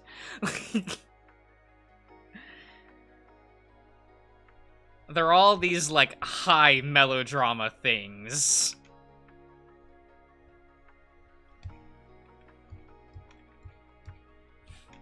Like, I don't know. I was reading Ewing's run on Guardians of the Galaxy somewhat recently, and, like, the amount of just drama in that run, where it's just like, Peter's like, sorry, Gamora, I don't really want to date you anymore. It's not what you did, but it was more that I just spent 200 years living in another dimension, and I was in this sick poly relationship with a family, and had, like, 5 kids. Like... But because of reasons I no longer can go back to that dimension, so I can never go back to that life, and that makes me sad. And every time I look at you, I just remember my other family. Like...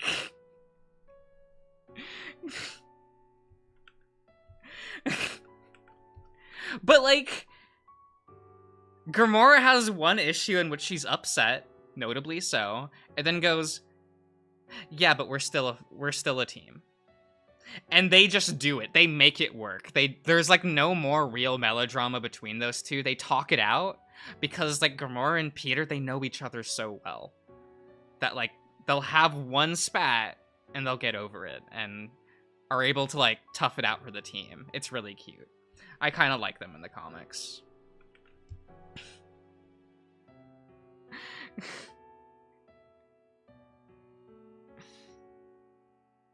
With fighting to draw people in. Yeah, well, there's hardly any fighting half the time in superhero comics. You'll get, like, one fight scene, like, every other issue, and it'll be short. Like, it'll be just a couple pages, and the rest of the comic is just people arguing. Or, like, hanging out and having fun. Like... like, one of my favorite issues of, like, the Fantastic Four... Yeah, I'm sorry, but, like, you know, it's the Four. Like, the epilogue issue for the Civil War storyline, it's just Ben and Johnny sitting on a couch watching TV. It's 20 pages of that. And it's beautiful. Like, I love that issue. It's one of my favorites. They're just sitting on the couch with Valeria and Franklin, and it's so wholesome. Like...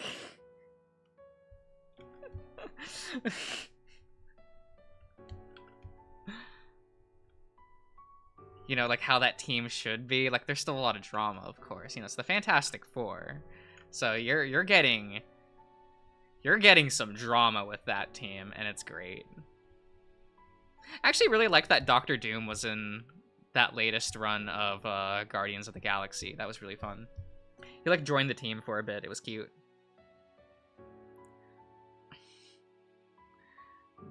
That's exactly Bayo 3? Oh, okay. Well, I don't know. I didn't think that, like, what they did with Peter in that latest run wasn't, like, character assassination. Like, I actually don't know how people feel about that creative decision. Because I just don't talk to people that read comics, and it just doesn't come up. I thought it was fun, though. Is that the one with the Rocket body swap? Yeah, he's Rocket and Doctor Doom swap bodies for, like, 2 pages. It was kind of funny. It... like, I like that the joke was, like, after, like, Doom was like, oh, fuck, why am I in this body? Like, he stops fighting, and everyone stops fighting, and they're like, oh, thank God, because, like, they're losing to Doctor Doom, right?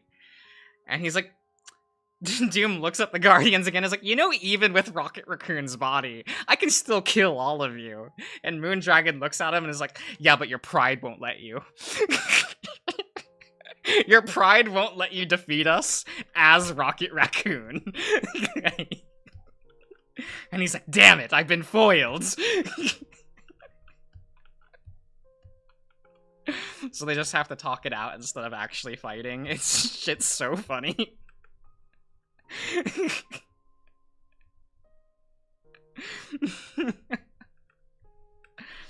And then I'm also like, but Doom, that body's such an upgrade. You should keep it. I'd keep it. It is kind of funny that, like, despite the fact that Doom just casually has the ability to swap bodies with people, he still chooses his, like, mangled, disfigured form, just, like, out of that sense of pride that this was the body he was born with, and thus it's superior, because it's the body of his own making. Like...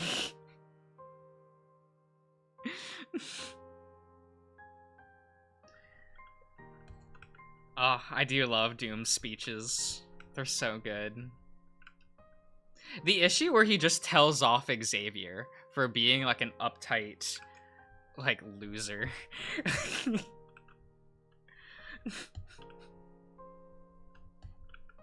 We're like, I think Doom has this whole speech of why he thinks so little of mutant kind, and it's just Xavier can't say anything about it. Because everything that Doom said was true.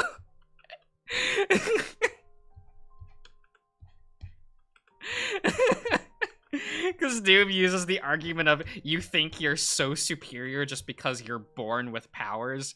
No, I'm superior because the power I wield, I earned. I'm like, oh no, Doom's making, no, he's making Xavier look like the biggest asshole! Which he is. Xavier is one of the biggest assholes. He was trying to turn a child into a war weapon in that issue. How did Doom earn it? Everything that Doom has, he built himself.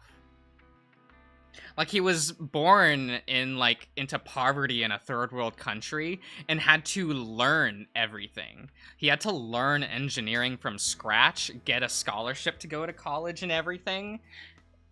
Even, like, when he got his magic, he had to learn the magical arts himself. He was not given anything.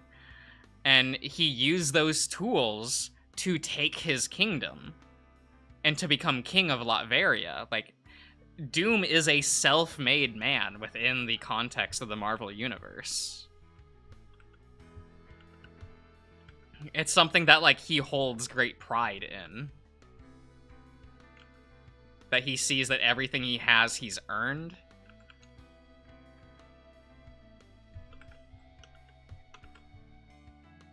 He still hasn't shown up in the MCU. Well, he's apparently supposed to be the final villain of the Multiverse Saga. So, you got me.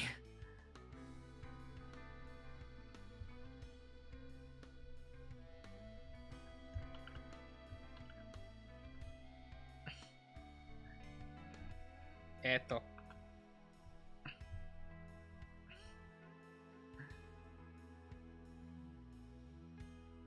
I don't think they have a reason. No, that is not true, Venny. Kang will be the antagonist for Kang's dynasty. They are doing Secret Wars as the next story after Kang's dynasty. And after Kang's dynasty will be Fantastic Four.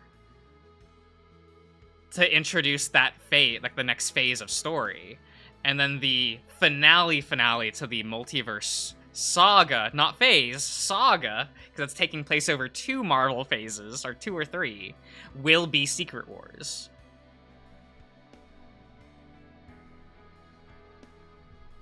And Doctor Doom is the antagonist for that story. And if they're introducing that phase with Fantastic Four, they're probably going to use, like, Doom as the villain for Secret Wars. There's no reason to introduce the Four if they're not going to do that.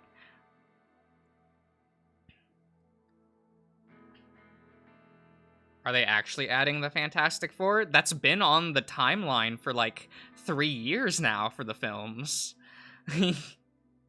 I think that got announced back in 2021 or some shit, or 2020 or 2021, where we had, like, a release window for Fantastic Four, and then they pushed it to be after Kang's dynasty, because it was originally going to be before Kang's dynasty.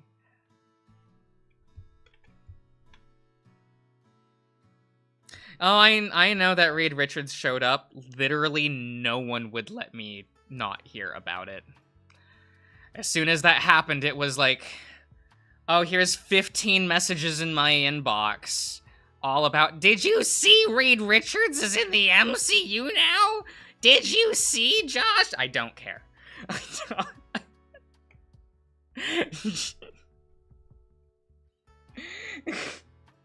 This is like every time. Every time something happens in the MCU, I get a million messages from the movie fans and not comic book fans asking, what do I think? When, like, I don't care.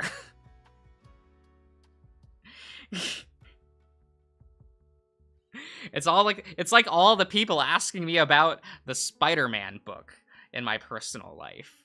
Like, one, you're stupid if you're asking me about that. Like, because I know that you don't know. Oh my god, I had like multiple people at my card shop like asking me about that. And I'm like, look guys, you don't know. Like, you don't know. It's a thing, yes.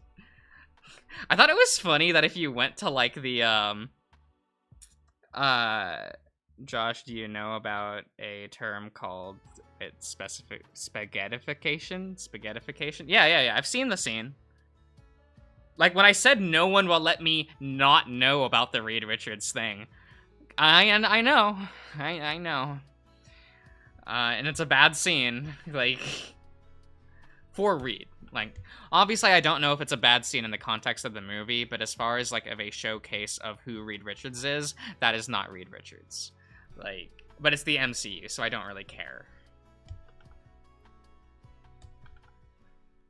As long as this doesn't, like, interfere with the comics, I'll be happy. The problem is that it will interfere with the comics, and I will not be happy.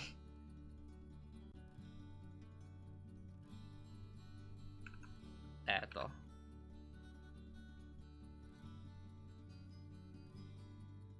There we go.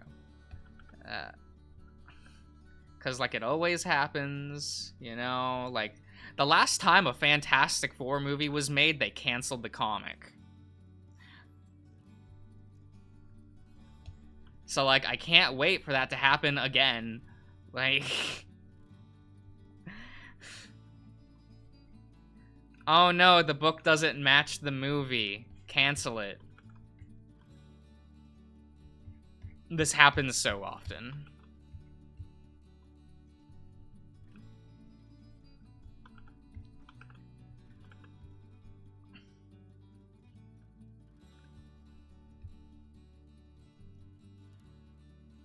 Their powers don't work for realistic movies. What do you mean? Reed's power works fine for live action. He's smart.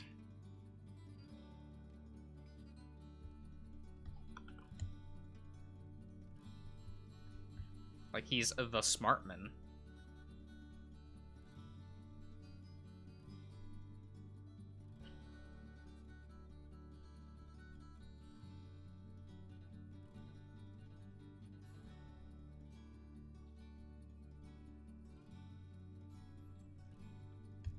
Oh, okay. That's what I did. Okay.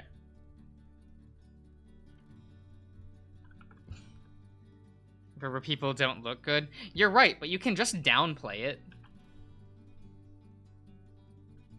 Because Reed's power isn't that he's stretchy, it's that he's smart. Like, yeah, he has powers, but his greater strength is, like, his intellect. He resolves issues through, like, doing things. Everyone in the MCU is a genius? No, it's different. It's different. Because the same way in the comics, right? Everyone's a genius. That doesn't mean that they're Reed Richards. That's the caveat, is you have all the geniuses in the Marvel Universe, and then there's Reed and Doom. It's they actually, like, get quantified on different levels. It is... like, you have geniuses in the Marvel Universe crying that they're not special. Because they're just a genius. You know, like Hero from Big Hero 6. Oh, wait, who?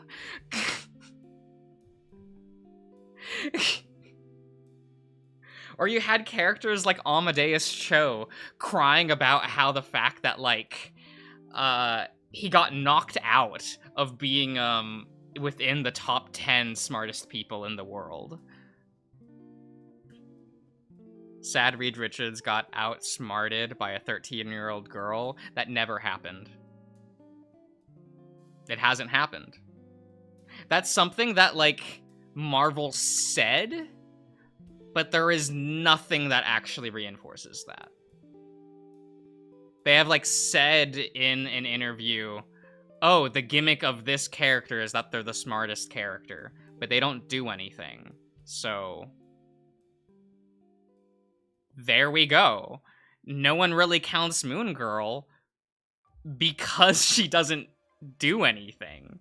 Then her comic is a children's comedy series, so, like, it comes off more as a joke, saying that she's the smartest character than actually the smartest character. Who is smarter, Reed or Doom? Reed is smarter. Because Doom, at the end of the day, will get too emotional about it. Because that's, like, the gimmick with those characters, is Reed is logical to a fault, while Doom is emotional to a fault. So, like, he'll always fuck up in the end, because he'll let something get in the way. Anything remarkable about him? He is the protagonist of Marvel Comics. He is the main character of, like, that universe. He's special for a lot of reasons.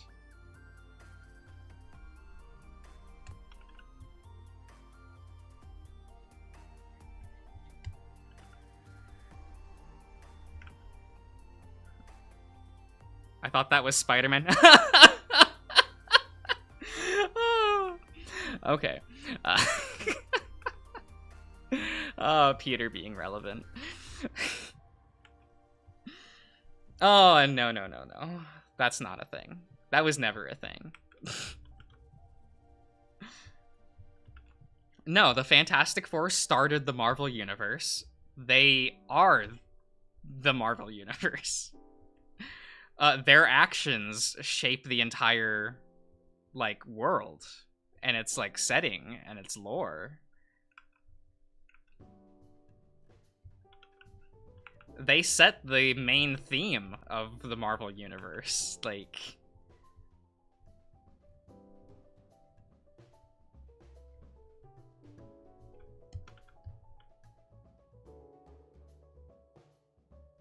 If they almost got canceled, that was because of the movies.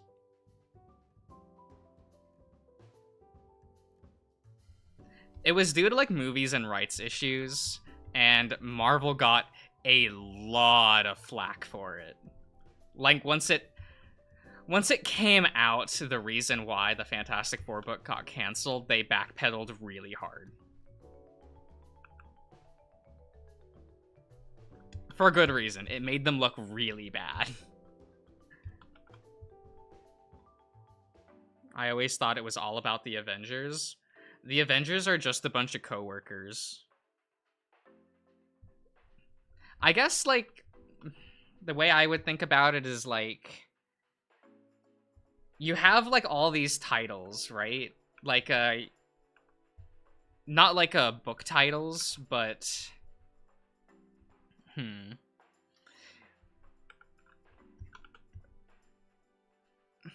like, Marvel likes to give, like, sub-names to things, right? You have, like, the Amazing Spider-Man, and he's, like, he's supposed to be, like, the friendly neighborhood Spider-Man, right? That is him. He's down to earth. He's low to the ground. And the Fantastic Four's tagline is, like, Marvel's first family. And that, like, really means something in the comics. It's one of the things that makes Reed, like, special, is he will usually, if writers remember, always prioritize, like, his family over anything else. And, like, that's what makes, like, Reed mostly relatable. Even though Reed isn't that relatable. Because, like, that's the main issue with Reed Richards, is he's not a relatable character, because he's too logical. Because, like, when faced with, like, saving the world, like, saving the multiverse and saving his family, he will choose the multiverse. But if it's, like, saving a friend versus saving his family, he's choosing his family. Right? Like in the current run of the Fantastic Four, right? Like, a thing that Reed did was he sacrificed, like, a block in New York to save his family. And, like, he got in-universe is still getting flack for it. Despite the fact that no one died, he sacrificed a, like, physical neighborhood block, like a block of New York City, to, like, save his family.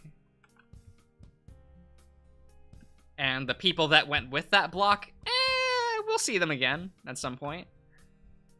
That was kind of like the thing They didn't die. They just got displaced.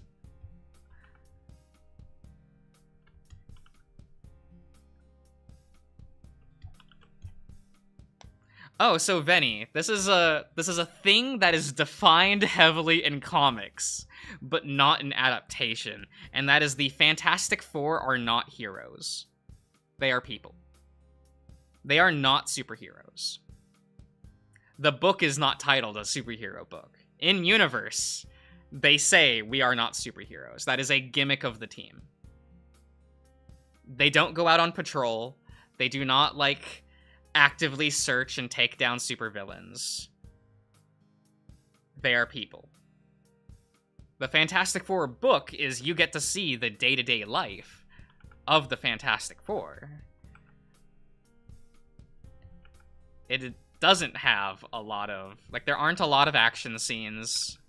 It's a lot of more down-to-earth storytelling of what's the Four up to. Either that, or it's an existential horror comic. Or a cosmic horror comic. But, you know, that's when they decide to be a little, like, edgy that month. Which is how it's been since, like, the beginning of the Fantastic Four, right? Like, you had, oh no, Doctor Doom has a machine that shrinks animals. He's doing things with that. And then some issues, it's just like, oh cool, Galactus. Which, like, is a horror issue more than anything else. That's just shit that... The original, like, Galactus trilogy, like, those 3 issues, they're still good. Like, I go back and read that every now and again. It's just still good.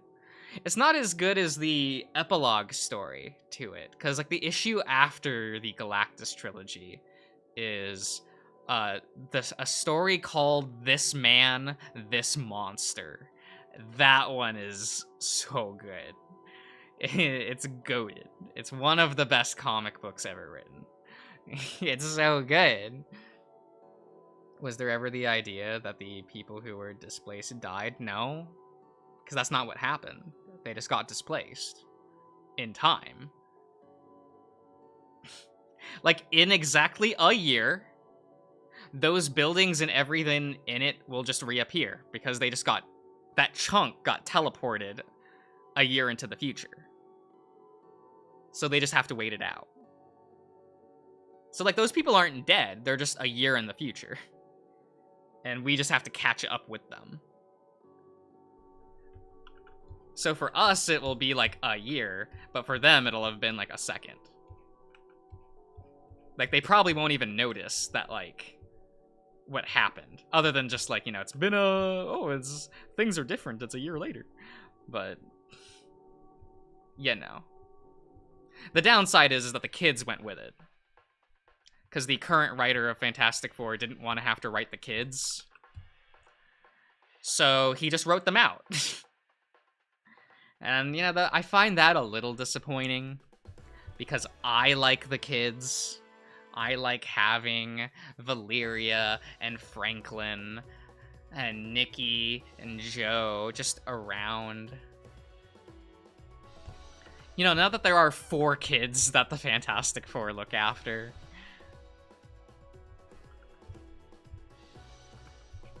That family does keep growing.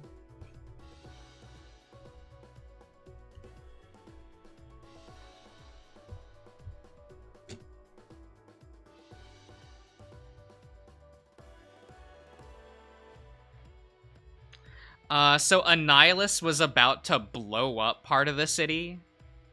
And so, to prevent destruction, Reed threw that section of the city into the future.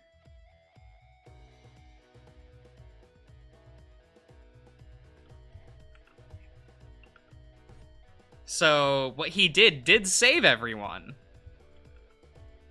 And it, like, gave him an opening to beat Annihilus and everything. But, you know, that doesn't make the public happy. That's also a gimmick with Reed. Is, like, he'll make decisions that will save everyone. Like, he will have saved the day with, like, fewer casualties than, like, anyone else. Like, any other hero. But, like, there will be, like, emotional consequences that Reed doesn't calculate for because Reed does not care about that. He's just like, oh, I have to save people in this moment. Okay, I have something that can save all these people in this moment. And he'll do it. And then people will go, but my emotions. And he's like, but I saved everyone.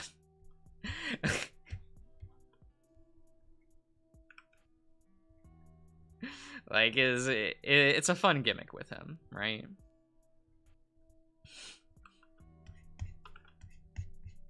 But he's not a gambling man, right? It's kind of like in the in the 2015 Secret Wars event, when, like, the universe was gonna be destroyed. And by was, I mean will be destroyed. It's a will, not if. Reed's plan, well, Doctor Doom's plan was to just quickly defeat the Beyonders and then just salvage what's left of the Marvel Universe. While Reed's plan was to just build a ship, go outside of reality, and then once the Beyonders wipe everything, just come back and restart life. Like, that was Reed's plan. And Doom was like, nope, I'm impatient.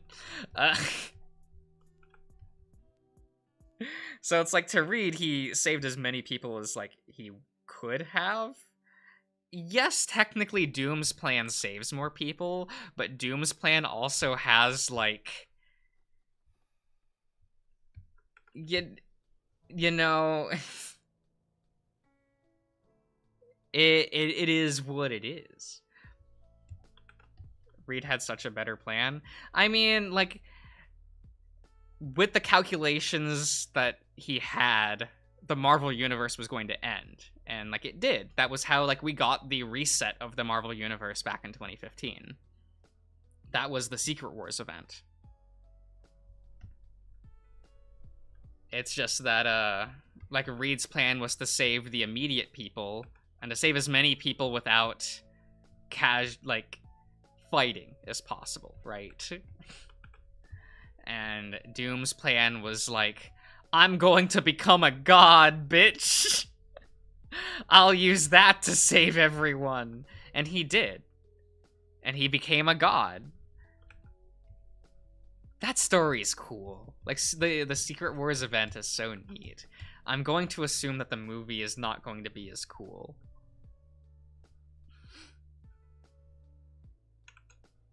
One, you have the absolute restraint of most of the fight scenes in Secret Wars were, like, a page. Like, you would have a fight scene, but it would be only one page and maybe, like, 3 panels. Because at that point, it's like the people running around in Secret Wars that are still alive are, like, Phoenix level of power, if you know what I mean.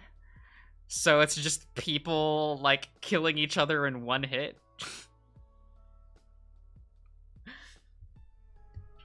Well, no, he loses the powers of the Beyonder at the end of the story. Reed gets them to remake the universe. And then Reed also gives up that power because, like, he does one thing with it and then makes a compromise. Because, you know, it's a Reed, so he compromises. So he, like, remade the he remade the Marvel Universe and decided to explore it. That was such a cute ending, where he was just like, this is my gift for my kids, a world that they can explore. It was such a cool ending. And he even, like, fixed Doctor Doom. Like, they actually, like, Doctor Doom became a hero afterwards, and then they ran that back. That was a little sad. I actually liked Doctor Doom's time as a hero. It was very short, but was neat. They kind of just I think they just really want him to stay on that, like, villain train when, like, I don't know. I think you could easily make Doom more of a third-party character and it still feel like Doom and not just make him a full antagonist, like a full villain all the time. Is there a reason why he'd keep the power? No. Reed doesn't need it. That's Reed, right? He's like, oh, I could have this, but I don't need it. Reed is a very simple man.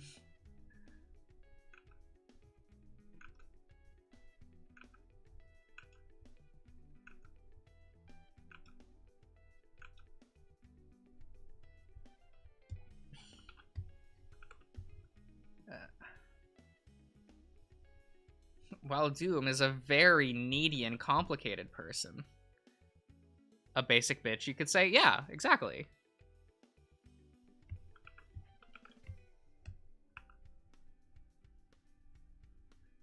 Like, Doom is kind of like that kid in the corner of the classroom that's like,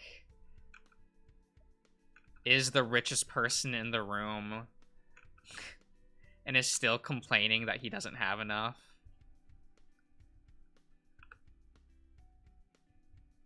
Because Doom thinks he deserves all of it.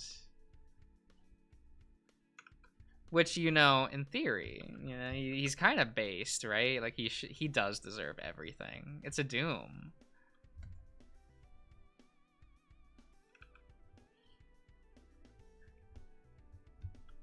It's Dr. Doom. He's the best. He just sits there in his chair, brooding. Stop simping for men with red flags. I don't know what you mean. Dr. Doom is just correct. Like, Victor is just correct.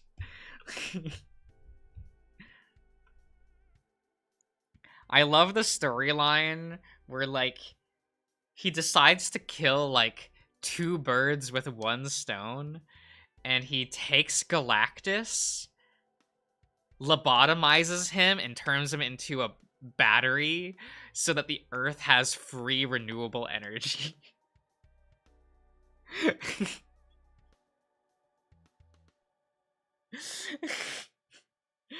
And Rita's like, that's immoral. Which it is. You know?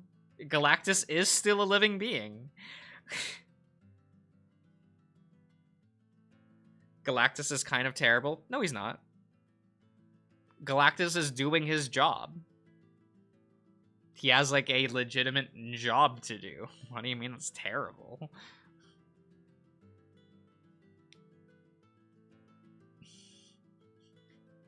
You know you're not a good guy. Look, Doom is a little eccentric. Doom is just a little bit eccentric.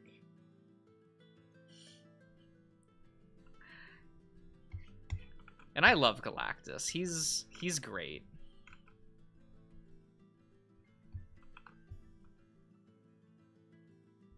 For human perspective, that I don't like him. That's so small, though.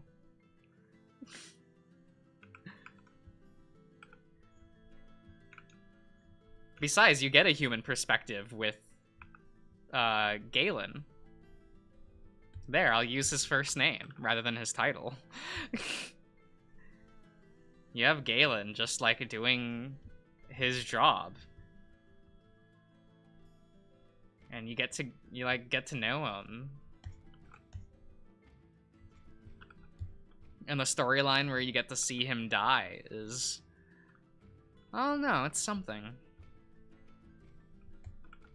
That'll never get adapted into anything. Like the comic book History of the Marvel Universe. Written by Mark Waid. In which it is the last moments, like, of the Marvel Universe.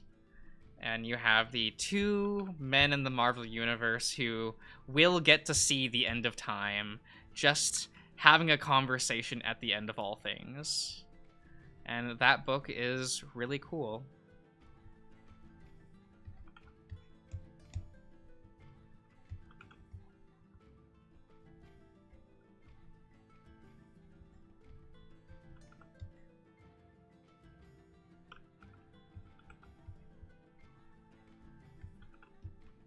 Like, I'm looking at this, and I think I made him too beefed. But at the same time, I really like that, though. you know? Like his arms like that? Damn.